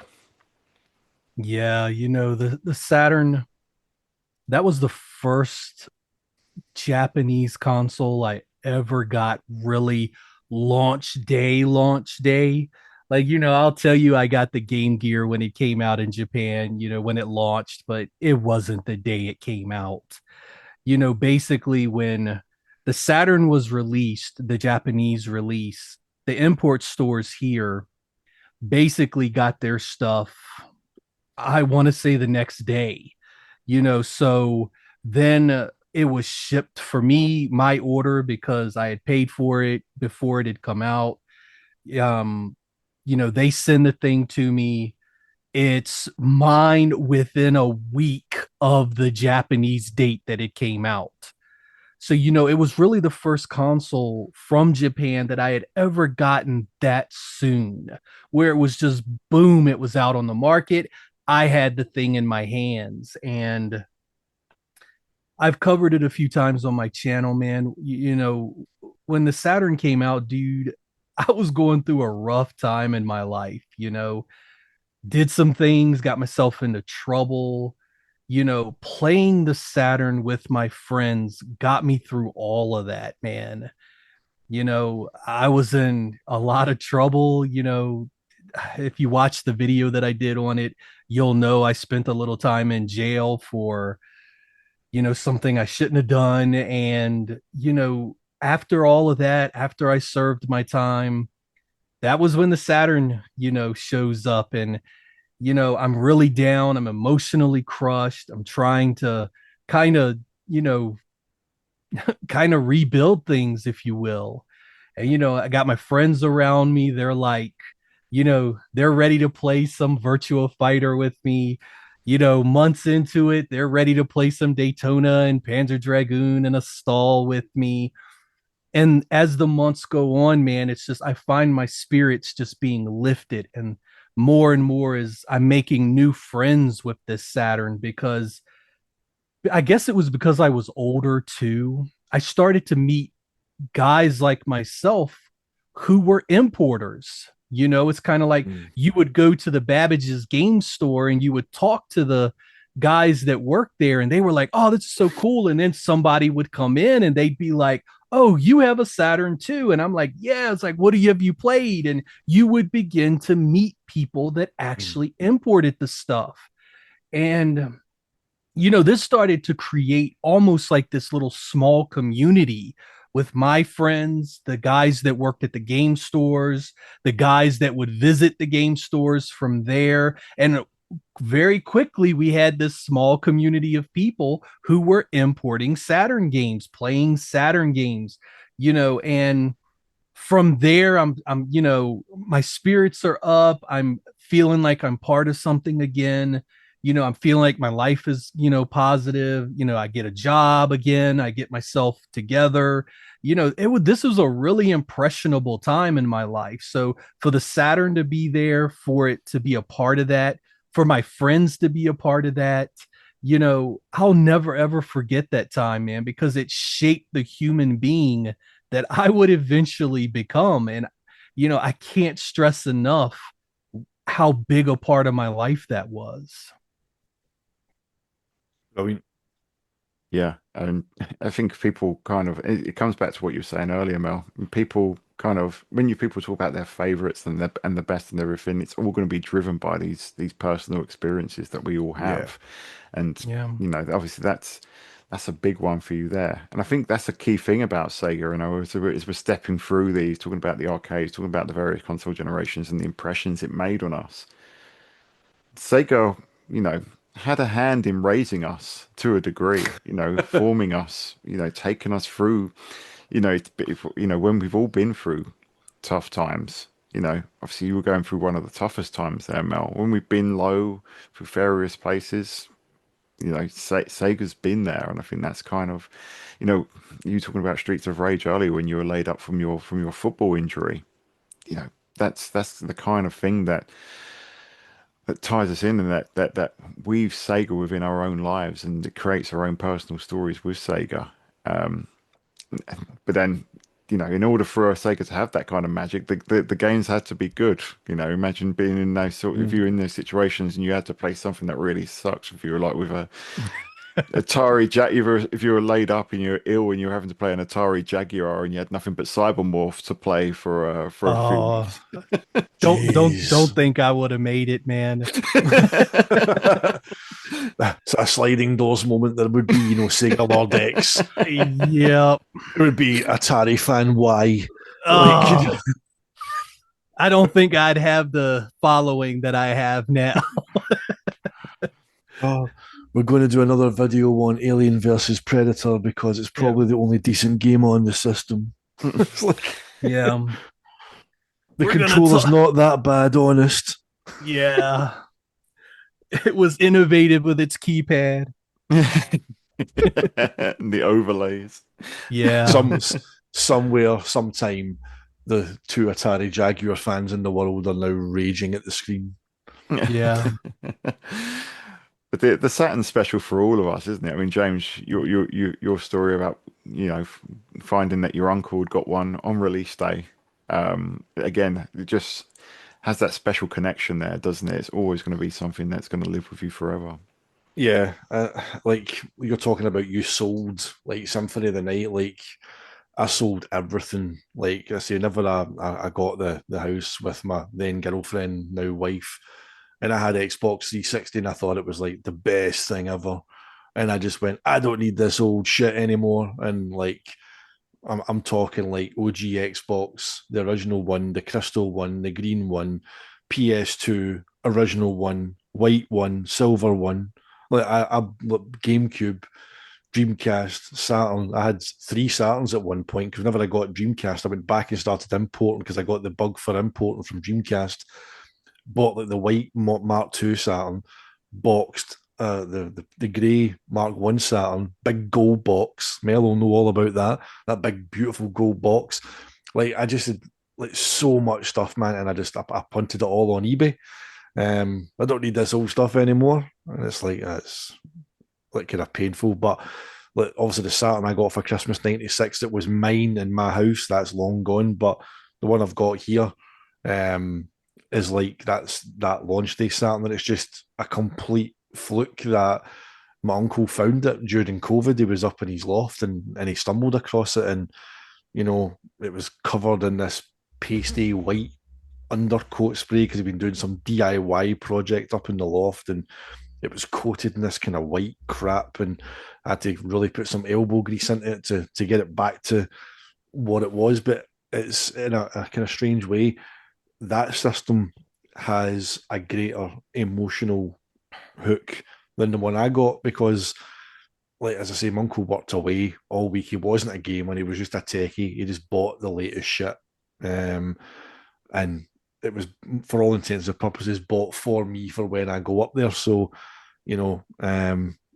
because of that memory, like walking in and being stopped at that door and being told to kind of wait, and he's holding this, also it was a controller behind his back, and he's blocked me off at the door to his kind of home cinema room, and I'm kind of hearing the jingles between the character select screen, the title screen, all these, and I'm like, and then obviously you just hear that announcer, that fight one, and then it kicks in, and it's like Virtua Fighter that's playing the game that I'd only seen in the arcades, played in the arcades at booths, and it's like, wow, man, and as I said, we spoke to the Gaming for Ages guys in the middle of the week to talk about the Saturn's kind of 30th anniversary here. Like, the machine at booths was like the big deluxe cab, the 50-inch screen, the sit-down padded seats, and the big joystick display, sorry, that you had there. And whenever he opened that door and he had the Saturn hooked up to his 5.1 system on that 50-inch rear projection TV, and I see that running, like, to me, in my mind, there was no difference. Like, it was like that had come from booths into his house. It was like people, again, retrospectively, cynically apply criticisms back the way the polygons flicker during close-ups and during replays. And it's like, but man, it's like, just look at it. Like, there was nothing in the home that looked like that. And I know, like, Toshinden would come out a few months later and blow everybody away with its texture mapped, but fancy backgrounds and absolute dog shit gameplay. But Dog shit is kind. Right, it's just a fucking awful game, man. Oh, It's just, honestly, man, I just don't understand how it got it as a game. It plays like absolute shit. shit. And I'm talking about the PS1 version, not even the Saturn version, which is even fucking worse. Ironically published by Sega in Japan, which makes it even stranger. But nah, man, seeing VF in the home, in July of 1995, coming from a Commodore Amiga, coming from the struggles of trying to find a way to play Street Fighter 2 over 4 floppy disks with like 2 frames of animation per character, to all of a sudden having this machine in front of me that was playing a fully, to my eyes, arcade perfect, there's that term again, version of, Virtua Fighter. Oh man, it was mind blowing, absolutely mind blowing. And then you play the kind of the demo with Panzer Dragoons, stage 2, and it's like, this is like nothing you've seen before. It's like, oh man, just it's incredible memory. So that particular Saturn is the one that still kind of resonates the most, just because it's tied to that memory. And like my uncle would come back for like his work trips. He would always come back every weekend, what felt like a new game. And then whenever we got to like December 95, he got me Virtua Cop with the Virtua gun.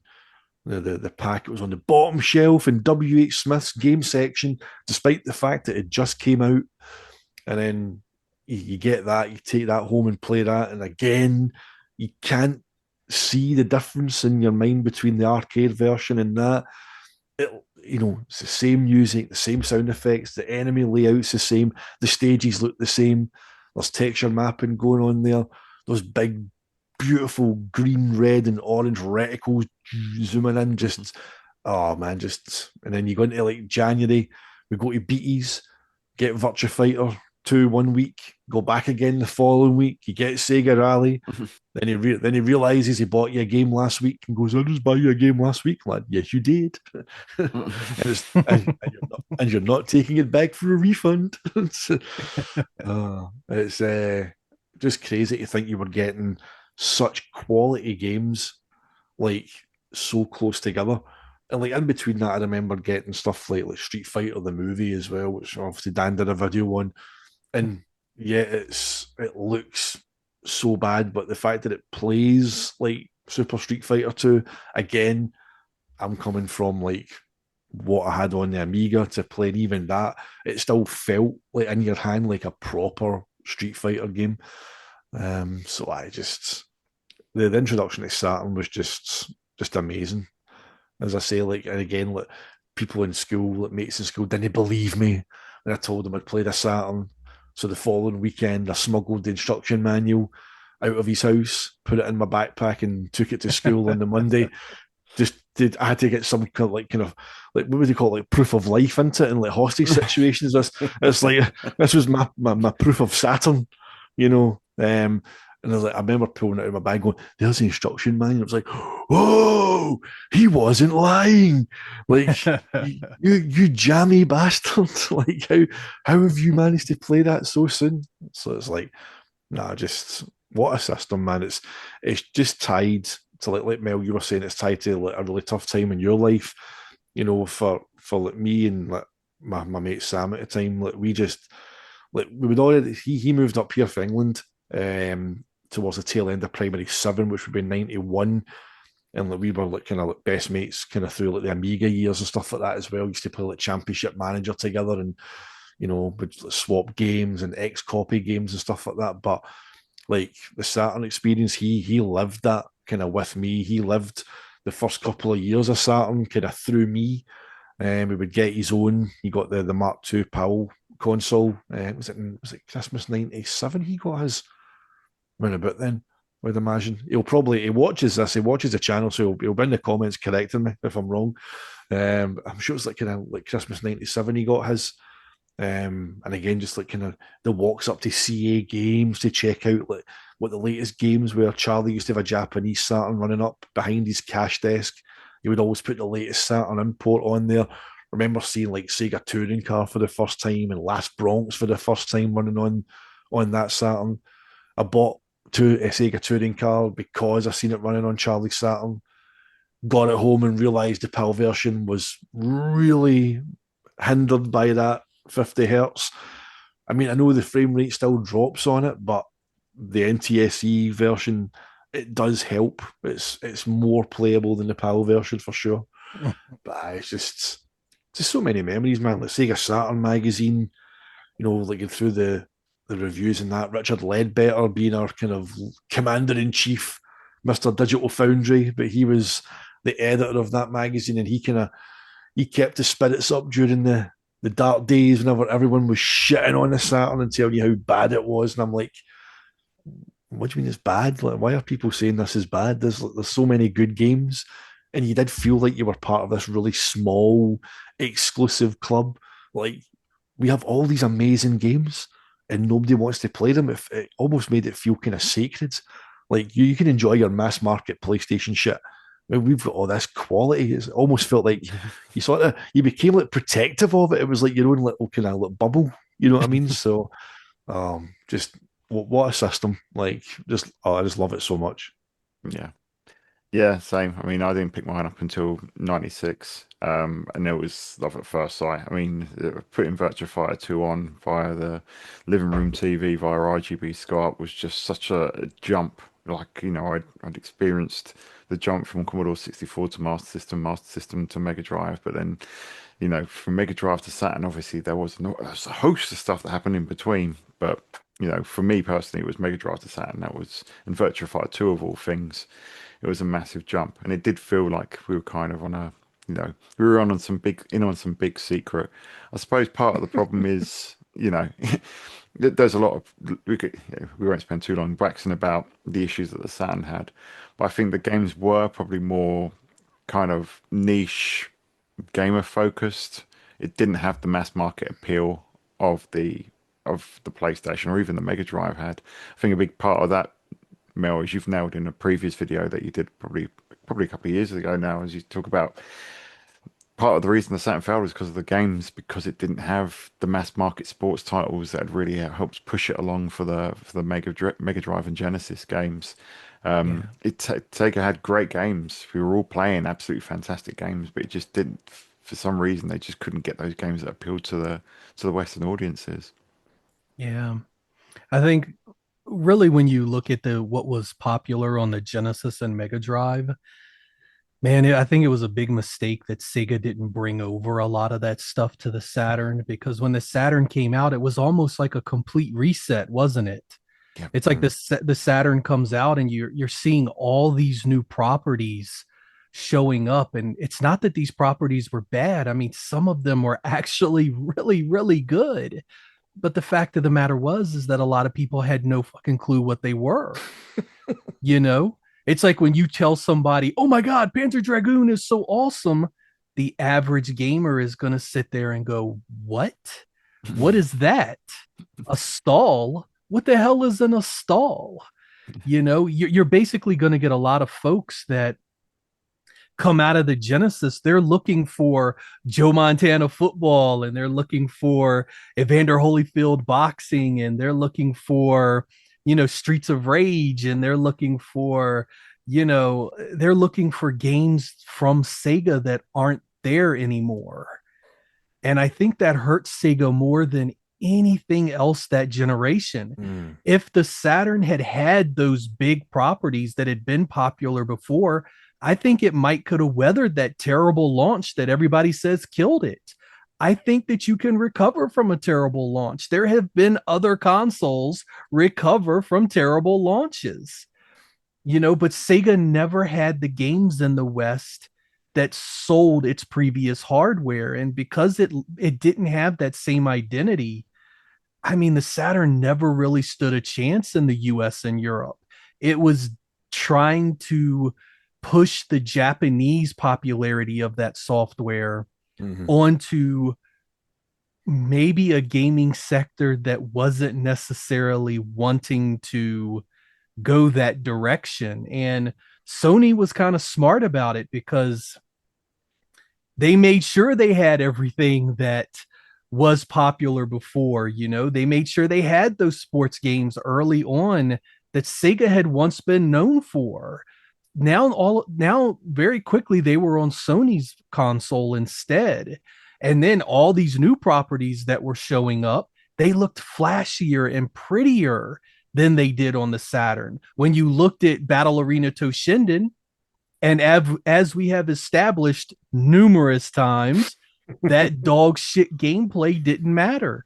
People wanted what looked good. Yeah. And once they saw pictures of Toshinden, nobody cared about Virtua Fighter. So yeah, man, there was the definite disconnect there between the Japanese and the West and the, Genesis and the Saturn generations that I don't think Sega was able to capitalize on. And that really did hurt Sega more than anything. Yeah, and like you say, they hit the reset, and if you hit the reset, you got no continuity. You say they lose their identity, and then what are people buying into outside of the Sega brand? You got no backwards compatibility. Your favorite franchises aren't there. It's like the average consumer is like, why am I going to buy a Sega? At least with Nintendo, for example, you're always going to have Mario. You're always going to have Zelda or F-Zero. Well, back in the day, you'd have F-Zero, not so much anymore, but you Right. know, you have that continuity. And as kind of we move on, I think Sega did try to remedy that with the Dreamcast because it did launch, obviously, Virtua Fighter still never been fully embraced by Western audiences. But they had Sonic the Hedgehog, and they did try and go into kind of the backlog. You had a new Echo the Dolphin game, for example, and it did feel like Sega were trying to rediscover themselves with the Dreamcast. You have to remind me, Mel, did you get the Dreamcast imported or did you get it on the US launch? You got it No, imported. I imported in Japan, and that was an interesting import because it came out so much sooner than it did in the US because it came out in November of 98 in Japan. It didn't show up until September of 99 in the US. So there was nearly an entire year in between the console coming out. And let me tell you, man, that was an exciting time because we were playing games months before they ever showed up in the United States. Even with that big launch, a lot of those games still didn't show up for a while.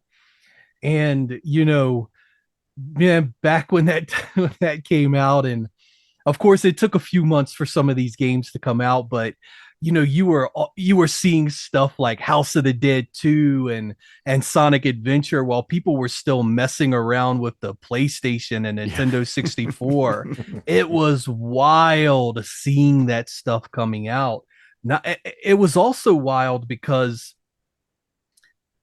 it was really the first time ever where you sat down on a console and said, holy shit, it's arcade perfect. Mhm. It's like you kind of made yourself believe it before, but now it was like, oh my God, man, this really is arcade perfect. And, that was an experience because at the time I thought Sega had turned around everything. It's like this system comes out, it's powerful. It's got all these great games coming out for it. Then the US launch hits, and it's like all this hype behind it, and all these launch games hit the same day, and all these magazines are covering it. This is Sega resurrected, man. Sega Sports is back. Sega was smart enough to have sports games, early in the life of the console. It's like, man, they're doing the opposite of what had happened to the Saturn. They really are trying to turn it around. They have turned it around. Sega's back, no worries. And for a few years there, that was special seeing that comeback, seeing the quality of those games elevate.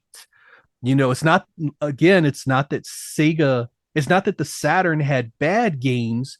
It's you were seeing this quality elevate across the board. So it just wasn't Sega putting out good games, but third parties were actually putting out good games, which is what a system needs to survive. So, of course, at the time, happy as a pig in shit. You know, games are there, the power's there, it's got the hype. Those days were incredible. And, even when the PlayStation 2 came out and those early games that were on both consoles, it's like when you first saw DOA 2 on the PlayStation 2, it's like you're looking at it like man, look at all of those jaggies. Look at that image quality. It did not look anywhere near as nice as the Dreamcast and VGA, man. And you're like, wow. Like, Sony came up with this bullshit talk about how powerful the PS2 was. Dreamcast is going to hold its own. And again, for a while, you believed it. It was part of that generation that was special. Sega turned it around. The Dreamcast is here. This is the way it was supposed to be with the Saturn. Everything's going to be okay until it wasn't. Yeah. that, that is the kind of the overriding feeling at the time. And it's like, I think that point is lost with the passing of time. Like people, I can look back at the Dreamcast now, and also with everything that's come since, and where we are with 4K and ray tracing and path tracing and all that. But it is really important to remember just how powerful Dreamcast felt. Like I remember like reading the previews and like Sega Saturn magazine, the issue of Edge from the new Challenge Conference, which I've got upstairs, the big orange cover. Sega is dead, long live Dreamcast. Like basically, it was all about just raw power. Like the constant message was Model 3 in the home, Model 3 in the home. That was what they kept on pushing. It was just power, power, power. In this little box, man, it was just doing things that, again, that jump, and people unfairly like try and pigeonhole Dreamcast as a kind of like mid-gen refresh. Like they try and kind of say that it's like Gen 5.5 just because it didn't, because of when it came out, and because it kind of died off as like Xbox was coming out and like GameCube was out, and then also the kind of the PS2 was picking up. But it's a 6th-gen console. Sega just got there first. But oh man, just like you remember seeing like the tech demos for like VF3, like the arcade, like Model 3, and you that, like you've got also the like Pi and the Sarah's Underground stage. She beats the shit out of somebody, and then the camera pans in and she kind of scowls at the camera, and the eyes move, and she's got fingers, and it goes to Aoi's stage, and she on the snow, and she's walking about and waving her sleeves, and the hair's flowing, and you're like, at this point you've been hearing Dreamcast is Model 3. This is Model 3, and you're going, that's what's coming in the house. How's that going to? It was like mind blowing. And like as you said, Mel, like I said, like Dan and I, we got our Dreamcast in April '99, so we weren't there at launch. We're kind of 5 months later, but we still got to enjoy like a good few months of like exclusivity, like playing, like seeing like Soul Calibur, like for the first time. Jesus Christ, man! Like I remember again, I traded a load of big box Amiga games into a wee shop called Partick Game Station, wee indie store that was open for like a year. I've no idea why it had a soul copy of, like, no pun intended, soul copy of Soul Calibur. For 35 quid, which was like 20 quid cheaper than Charlie was wanting for it. But hey, I wasn't arguing. And until I got it home and played it, and I thought it was faulty, because if you remember, the Dreamcast is reading the music off that disc that fast that if you listen to the disc drive, it's going right. So I thought, this fucker sold me a dung copy, man. This is going back. But it turned out that was exactly how it was meant to. And the reason I found that out is because I managed to listen to Charlie's console and I'm going, oh, right, okay, it does do that. But the visual fidelity of Soul Calibur is like just, I still remember like whenever we unlocked Lizardman again in a abiding memory. I mean, Sam right up to the screen on the CRT, like you can see the scales, individual scale. You can count the fucking scales, man. It was like just so much fidelity, and you're right, man. See that first year, like I got PS2, the kind of the first kind of fortnight of launch, because I'd pre-ordered mine with a gameplay, which formerly were a kind of mail order telephone kind of old school supplier. But they opened up a few kind of brick and mortar stores across the UK. I think it was at Manchester, Leeds, and Glasgow. And I pre-ordered my PS2 in there, put my 20 quid down, got my letter from Sony that made me feel special. Dear James, please be assured that the PlayStation 2 has been secured for you and all that shit, right? And then you get it. And I got my bundle that I paid for was Tekken Tag, Ridge Racer 5 and FIFA 2001 with an extra controller and a memory card. And like, I picked up DOA 2 because that came out shortly after. I remember I used to work in Safeway when I was a student. I used to work nights after uni. And across the road in the retail park from the supermarket was a Curry's and a Dixon's, one of the two. And went in there, got my pay packet, walked straight across the road, cash in hand, wee brown envelope. I was like, looking for some new shit to play. I was like, Dead or Alive. Had it on the Dreamcast, but I was like, oh, it's Ultimate. Ooh, what's Ultimate about it? Oh, Jesus Christ, man. like, I think people romanticize the early days of the PS2. Like, PlayStation 2 didn't have anything that made you go, oh, that's what it can do, until July the following year when Gran Turismo 3 came out. That was the moment you sat up and went, oh, right. And then you get the demo of Metal Gear Solid 2 and you're going, ah, right, okay, so it can do this. But see those early years, or the early months, sorry, see the bouncer, absolute shite. Like, just, and there's also this romanticized notion about the Jaggies. Like, I've seen people like praise it for being like a symbol of how sharp it is. No, like, let's not try and rewrite shit here, man. It's Jaggies. Like, Tekken Tag in the US and Europe at least had anti-aliasing done to it. The Japanese version is a jaggy mess. Like, Ridge Racer 5 was just greys and dull blues and like really washed out greens and jaggy and just, but it runs at 60 FPS. It's like, nah. And again, PS2 is my favorite PlayStation. Like, it did come good, but man, the hype was nowhere near like what it had been made out to be. That it was the hype that basically killed the Dreamcast off. Like, apart, well, that and Bernie Stoller deciding in '97 to tell EGM that Saturn's not our future and bomb it, rather than keep it on as a retail presence. Massive mistake. I think having Sega not on any store shelves, any retail presence, no advertising, no print ads, nothing for the best part of 2 years. It's once I think the initial rush of people in the US and Europe had bought a Dreamcast, everybody who was going to buy one had bought one. And that's where the problem was, is like, just Sony's hype just didn't matter. I mean, Dan, that tweet you put out that ruffled a few feathers, that 2001 lineup, like, how the fuck Sega brought out so much quality in 2001? It's 2000. 2000, aye. Yeah. Aye. Like, aye, 2000. And like, people would still rather buy, what was it you called it, the glorified DVD player or something like that. Yeah. But as I said, people really looked at this year 2000 lineup for the Dreamcast and said, yeah, I'm going to buy this DVD player for the Bouncer and Fantavision. I mean, obviously. Yeah. And you annoyed a few people. But, man. But it's true, but I mean, the lineup was phenomenal.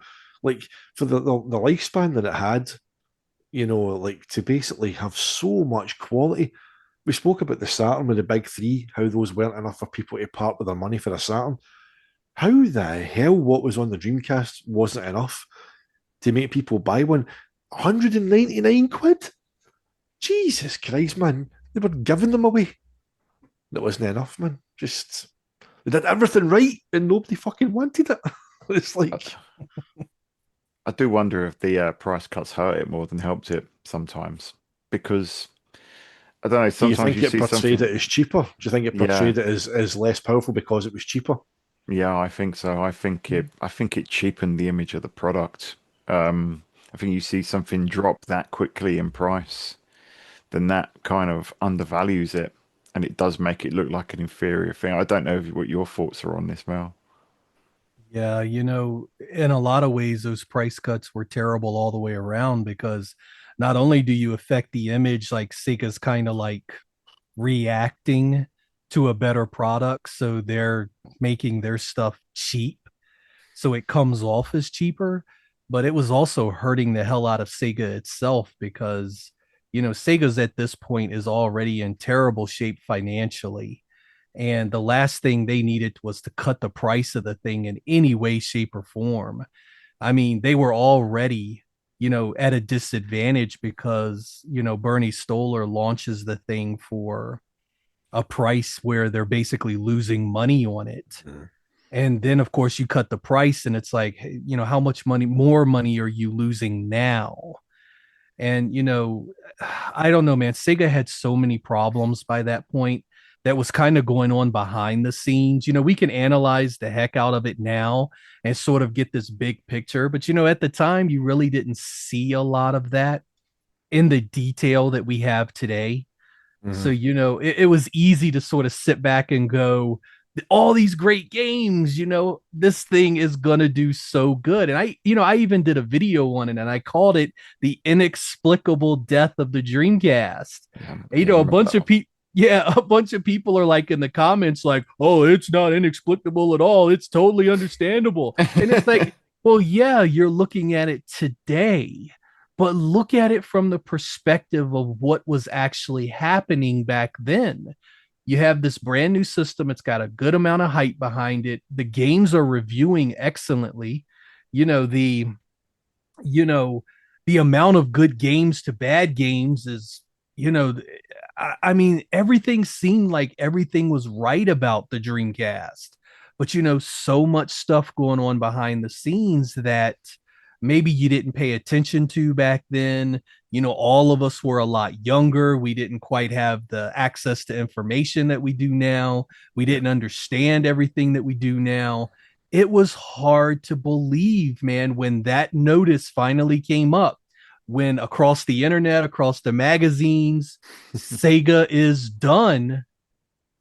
I mean, wasn't it like, oh my God, man, what Mm. the hell? Yeah. How did we go from all these great games, this great launch? How did we go to it's over? Dreamcast is dead. And to me, that was the inexplicable part of it, because from a consumer gamer standpoint, everything seemed like it was going well. Even with the PlayStation 2 coming out, Dreamcast had been on the market for a little while. It had sold millions of units by that point. No, it was never out. It was never going to outsell Sony. It was never going to put 160 million units in people's homes, but you thought it had done well enough to earn its place. And Mhm. that's the big difference. What people don't understand, there's difference between winning and earning its place. The Nintendo 64 earned its place against the PlayStation 1, even though it totally got its ass handed to it in terms of sales. I thought that's what was going to happen with Dreamcast. I thought you were looking at a 30, 40, 50 million, system sold console versus whatever Sony was going to do. We never even got a chance to see that, man. Sega was just like, oh my God, these new consoles are coming. Piracy. We basically have no door to lock out privacy right now for anything that we've sold, and the company is hurting for money. They just bowed out. It was over, and just like that, Dreamcast was dead. I remember sitting there reading the magazine that showed that and just being like, you got to be kidding me. Mhm. How did we get here?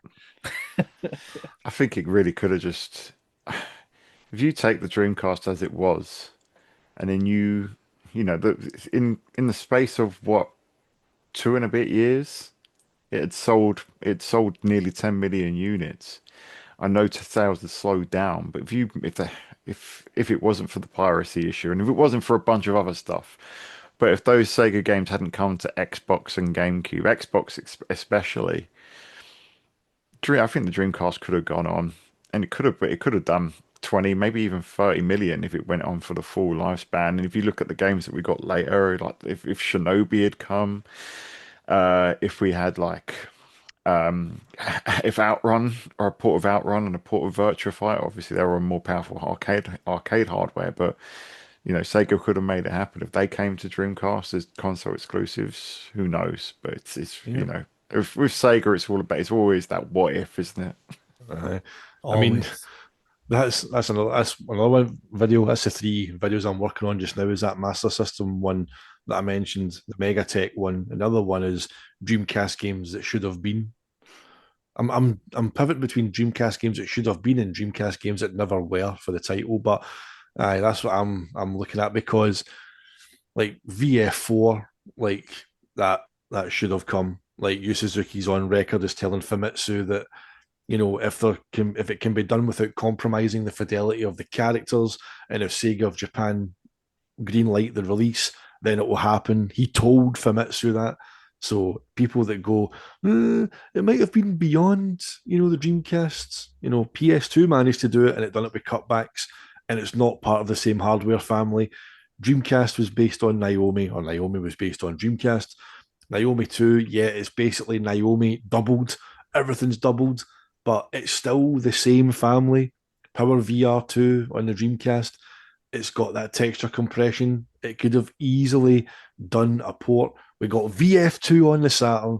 We could have had VF4 on the Dreamcast. Panzer Dragoon Orta, again, I think, that could have probably been done. It wouldn't have looked quite as grand in scale as it does on the Xbox. But, I think it could easily have been another continuation. We've spoken about it before, why Sega always reset with the Dreamcast. Sega had gone back and revived the likes of Echo the Dolphin. Could they have quite easily went back and brought an on-rails Panzer Dragoon onto the Dreamcast? I think so. There's plenty of games there. Outrun 2, people again go, but the Chihiro is based on the OG Xbox, and it would have been a stretch too far.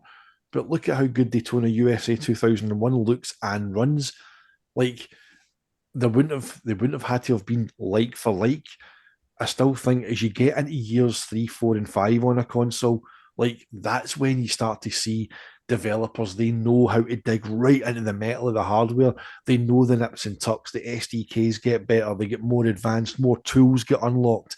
People know, you look at like any console, you look at years 3, 4, and 5 compared to the first couple, it's night and day. We spoke about it on the Mega Drive. Look at those early games versus from 91 onwards, whenever Sonic came out. Games got bigger, they got more colourful, they got more features. So I still think Dreamcast, with advanced development tools, with experience and knowledge on developer sides, I mean, for Christ's sake, Callisti OS has allowed a team of people to make Grand Theft Auto 3 and Vice City on the Dreamcast, right? If they can do that from their homes, you try to tell me that seasoned developers with the official SDKs and years of knowledge working with the hardware couldn't have put Virtua Fighter 4 on the fucking thing? Not a chance, man. I'm not believing that. So that we were denied the Dreamcast's true potential. That's what annoys me most about it. I remember the rumors started circling in Sega Saturn magazine, started kind of reporting on them, and I'm sure there was an interview with somebody for Sega Europe, and they kind of rebuked the idea at the start. They were like, "Oh no, everything's fine, man." It's like the gif of the guy going, "Nothing to see here, everything's fine." It's like, but nah, it was just like you were kind of starting to worry at that point. You were like, "Nah, I love this system. This is like there's nothing wrong. It's done everything that people criticise the Saturn for." It's like you've got your kind of older IPs. You've got like, it's obviously looking back, you only realise it was like easier to develop for, but all these kind of things like that people wanted, like that the industry wanted Sega to do with the Saturn, all the wrongs were righted, and then people just went nah, and then to get that official word, man. I remember was it Peter Moore says to us that like he was told they had to sell 5 million units before a certain time to stay viable, and like they only sold 3. So like Sega of Japan just went, well, that's not enough. Plug pulled, nice shot, Peter. You gave it a go. It's like, nah, sorry, mate. And then that's the worst part as well. That remember it was October. Hold on a minute, I've got it here. I was looking it up while you were talking away there, and it was Sega Europe, October 2000. They bundled the Dreamcast, right? with an Encore 450 DVD player, right, for 299 quid, with a copy of Choo Choo Rocket as well. And I believe there was vouchers in there to get some DVDs. So like the console was 199 quid at launch. It'd already been severely undercut to go down further. Still wasn't selling. They then bundled it with a DVD player to make it the same price as a PS2 to go, hey, you can get a DVD as well. And then, like, how much of a loss must have been making? Because that machine, probably, that DVD player, I would imagine at that time would have probably been about 200 quid to buy separate. Yeah, at least. So, this is before the days of going into Asda or like Walmart in the US and buying like a 20 quid DVD player. You know what I mean? So, like, just there was so much desperation on Sega's part. They tried everything to like make people buy this thing, and people just did not want it. I mean, GF Session at the time, the chief executive of Sega Europe, in the press release for this bundle, the world's only internet-ready console and a fully functional DVD player for less than £300. What an offer! The Dreamcast has proved itself to be the console of choice for gamers in the know. I'm sure this deal will encourage many more consumers to pick up a Dreamcast for Christmas, and they will have no problem finding Dreamcasts in stores, as retailers are piling them high in anticipation. No, mate, they're piling them high because you've got too much fucking stock. Man. Oh. So there you go. Yeah. I mean, yeah, as for ultimately, we know, yeah, they did everything right, and ultimately it just wasn't enough, which kind of leads us into the last piece. I know we've gone on for a bit already, so we'll just touch on this. And it feels, we spent most of this time talking about Sega's home hardware, and we established that they're primarily and it just probably just goes to show how special that home hardware is, right? Because Right. we talked about their arcades, but of the 65 years that Sega is celebrating, 25 years now they've been not making consoles. It doesn't feel like it's been 25 years, but I think Sega today, they're pretty healthy. They had a brilliant 2024, some very critically acclaimed games. Mel, where do you mainly play your Sega games these days? What's your Sega console of choice, so to speak? Well, back when this generation first started, I tried to stay in the Xbox ecosystem because I had basically, my main system had gone OG Xbox, Xbox 360, Xbox One up to the series. And that was just basically because that's where I had bought all my digital games from. And a lot of those digital games would go console to console to Mhm. console. But after after the Xbox One, I just felt Microsoft just really wasn't, they weren't trying their hardest, I guess you could say, to be the best console anymore. It's like everything had switched to a focus on their subscription for Xbox Live. I didn't feel like their exclusives were there anymore. So a couple years ago, I just decided to move everything to Sony, go with one console. I shelved the Xbox Series X that I owned. It's actually still sitting here beside me. It hasn't been turned on since it hit the shelf. And now I'm just in the PlayStation, ecosystem. I figure Sony isn't going anywhere at this point. They pretty much sell, 100 million systems plus or damn near it every single generation. So yeah, that's pretty much where I stay now. I do own a Switch, and I really only did that for the games that don't ultimately come to the PlayStation, ecosystem. I mean, it's kind of like the Sega Ages games that came out a Yeah. while back for the Switch. They weren't released anyplace else. So, I decided, hey, let's go ahead and get that on Switch and support that a little bit. But yeah, man, it's basically PlayStation because I mean, most of Sega's mainline stuff is either PlayStation or PC these days. So I figure if I own both of those, I pretty much have it covered for most of their modern releases. Yeah. Yeah, I mean, I've been mostly Xbox until this generation. For me, it's kind of been a switch to PC this time for similar reasons. Um, Yeah. there is a synergy between PC and Xbox. I still got the Series X in the living room, which I play a fair bit. But if it didn't have the synergy with PC, I'd probably go PC and PS mainly. I mean, there's much of a muchness between them.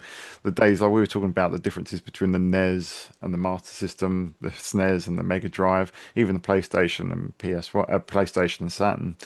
But there's just no difference these days, and you can get your Sega games on pretty much any platform that you want to varying degrees. Apart from the Switch ones, the Switch One ones are normally a little behind. But what's your current like modern go-to Sega games? Mostly I'll mess around every now and again when there's a new Sonic release, I'll get interested. It's like, what's this Sonic game about? Let's try this out. And every now and of course, you've got the Like a Dragon series now. Most of the time I'll jump head first into those. I didn't get the last one that was released, the pirate one. Yeah, I'm the And same. that was just basically because it looked so silly.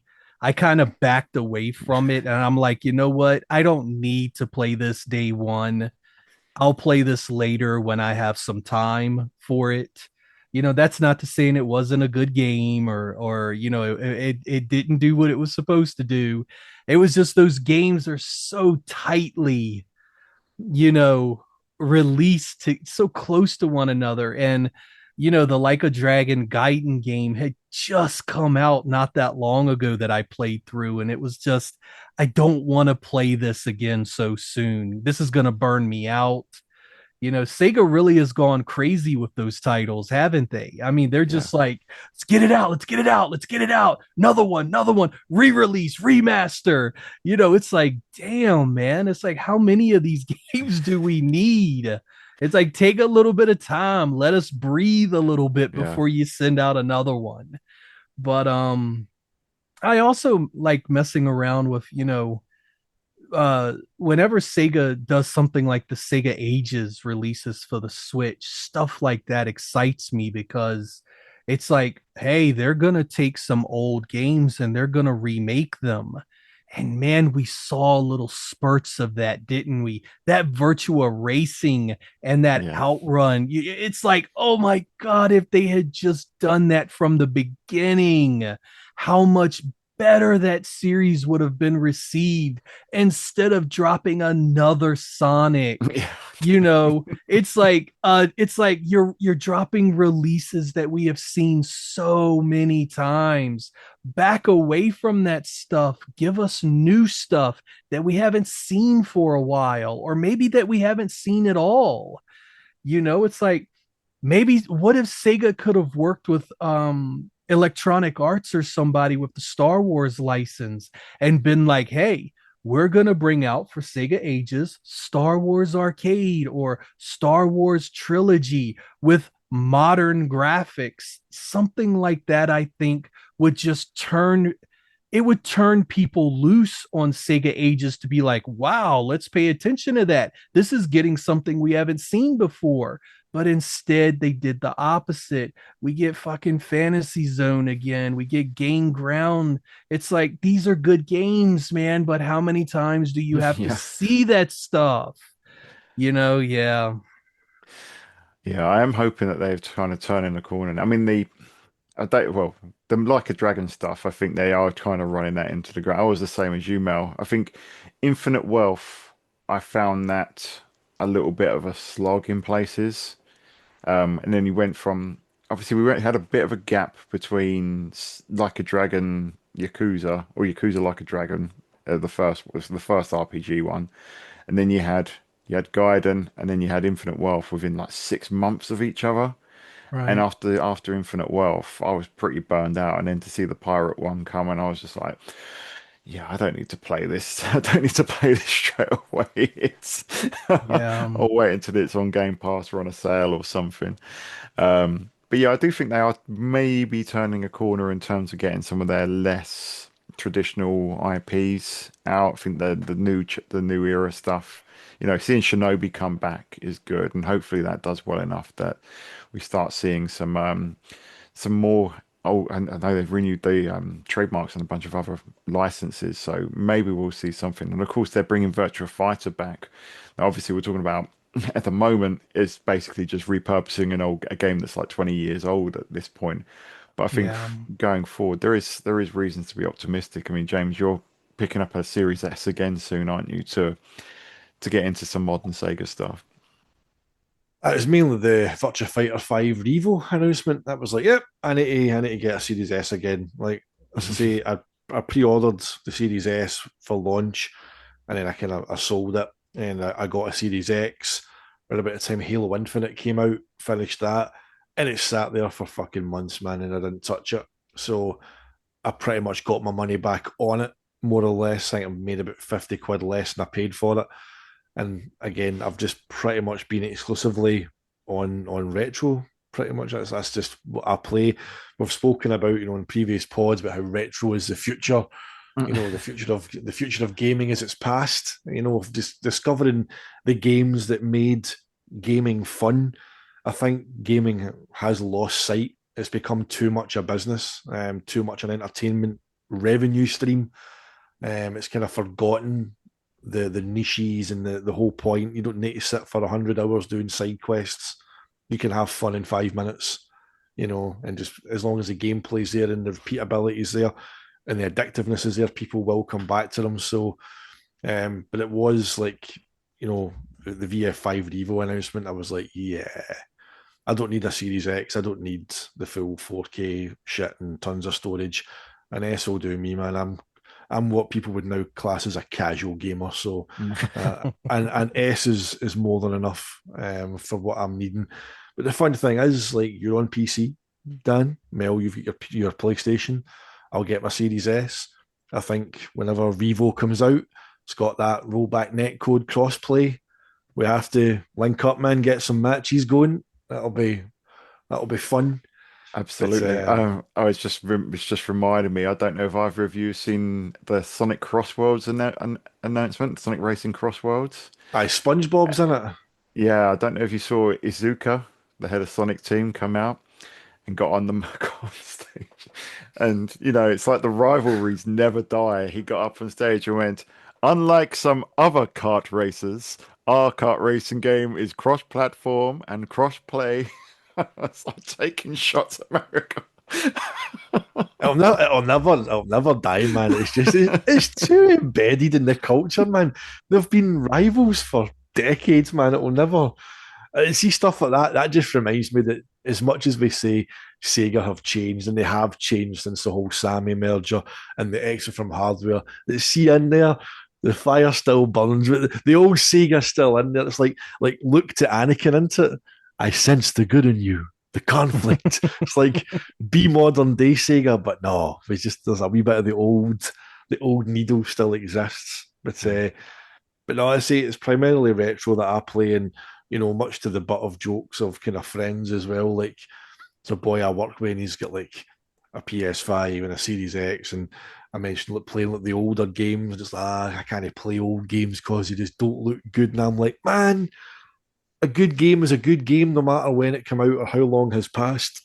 It's like you don't stop listening to albums from 20, 30 years ago because there's new music. You don't stop watching films and TV shows that are fucking classics like 30 years later. You know, good entertainment is still good entertainment. So I hate that retro games get pigeonholed in with that kind of whole. It's like kind of on its own wee kind of side. Like, well, you don't count. You're not entertainment like music and movies and TV. You exist over here, and you get old and shit.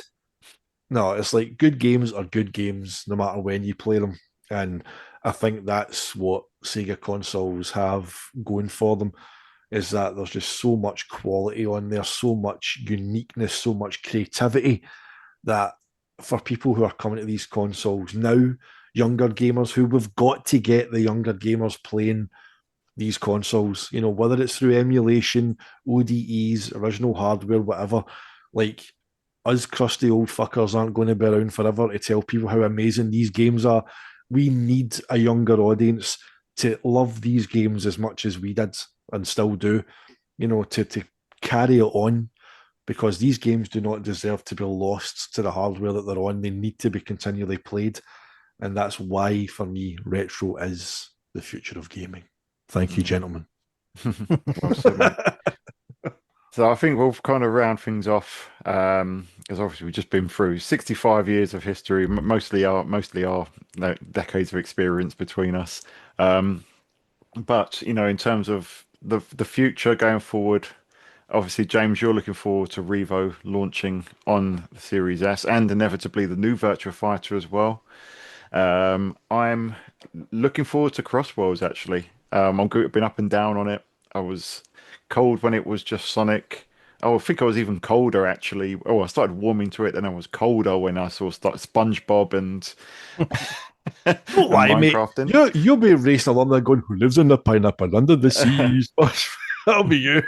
Oh well, now that they've got Hatsune Miku, Kasuga from Like a Dragon, and who was the other one? Can't remember now, but they're getting some other Sega characters in there. I'm warming up to it again now, so that's my most anticipated. So Mel, over to you. What's your most anticipated Sega game that has been announced or that we're seeing in the future? It's Shinobi, dude, without question. Shinobi is, it's close now. What is it? End of August, isn't it? Yeah, it's Yep. not far. Yeah, so it's close. I want it to be so good. I'm excited for it. I'm scared for it. I've got this rush of emotions, man. I just want to play it. I want it to be good. I want it to do well for Sega. I want Sega to come away from it saying, hey, there's something to this, bringing back these old IPs. Mhm. It's just, yeah, I don't know, man. I think a lot's riding on Shinobi. I think um, everything you see about it, it looks good. I mean, I know there's some people out there who don't appreciate that high res art style. I mean, I can understand it to a point, but they're not going to release games on modern systems using pixel art Yeah. in Aye. 2025 to a mass audience, man. You got to get that shit out of your head. It's Mhm. not going to happen. I appreciate that you want it to happen because there's a part of me that understands it, but there's also the reality of it. These games are being made to sold to the public, and they're going to make their games look basically modern. And if you don't like that modern look, again, I can appreciate it, but reality dictates, man, that this is just the way it is. Focus more on what the game is about. Does it have a good hook? Is the gameplay any good? Basically everything about Streets of Rage 4. I didn't really care too much for that art style myself, but when I got into the gameplay, I came away like, hey, this is not a bad game at all. This is not a bad game. And, that's really what I'm hoping I come away from with Shinobi, saying to myself, wow, this gameplay, it was good. They really had something here. So, in a couple of months, we'll find out. Yeah. So we will. I think we'll be there definitely day one, and yeah, Yeah. I'm really hoping that it does well. And if it gets close to what Streets of Rage 4 did, Streets of Rage 4 was ultimately a massive success. If it can do half as well, I think that would be really good. Yeah. So brilliant stuff. Mel, thanks so much for joining us again. I know we've gone a little bit longer on this one, but I think we always do when we get chatting on here. But thanks Yeah. so much for joining us. Thank you, mate. Yeah. You tell our Always good to be here. Thank you. You want to tell? I'm sure all our viewers and listeners already know where you are, but if you just want to remind them where they can find your content. Most of my announcements and personal things going on is on Facebook. Just Sega Lord X there. You'll find me easy. And of course, my YouTube channel. That's pretty much my only social media footprints that I have currently. But I got a lot of episodes planned for the YouTube channel coming up. I've got so I've got some more controversial episodes. Yes. I kind of expand on that better on the Super Nintendo Yeah. idea. I'm sure that's gonna piss a lot of people off. Oh. I swear, guys, I don't troll you on purpose though. I don't do the shit just to piss you off. I promise. It's just I was a fan of the Super Nintendo, man. I love that hardware, and even though I love the Genesis more, and there's a lot more games on it that I consider to be staples of that generation. I can't talk bad about the Super Nintendo. I loved it, so that's the reason why you get episodes like that. Oh, look, I mean, preaching to the converted here. I adore the Super Nintendo. I'm just like you. I love the Mega Drive that much more. There's many more games that I love on the Mega Drive, but I've had a real bug recently for my Super Famicom down there. It's an amazing system, one of the greatest of all time. But yeah, I'll be looking forward to that content, Mel. Thank you so much again. Yeah. Viewers, listeners. Love to hear what you think, your memories of Sega on their 65th birthday, or it would just be a couple of weeks after by the time that this one goes out. Love for you to share your memories and thoughts and what you're looking forward to going forward. If you've enjoyed the video, give us a like and a subscribe, as that really helps the channel. And if you want to be extra mega, you can become a member from as little as 99p with our Akira All Access members getting their names read out just as James is about to do right now. Certainly, our Akira All Access members for today's show.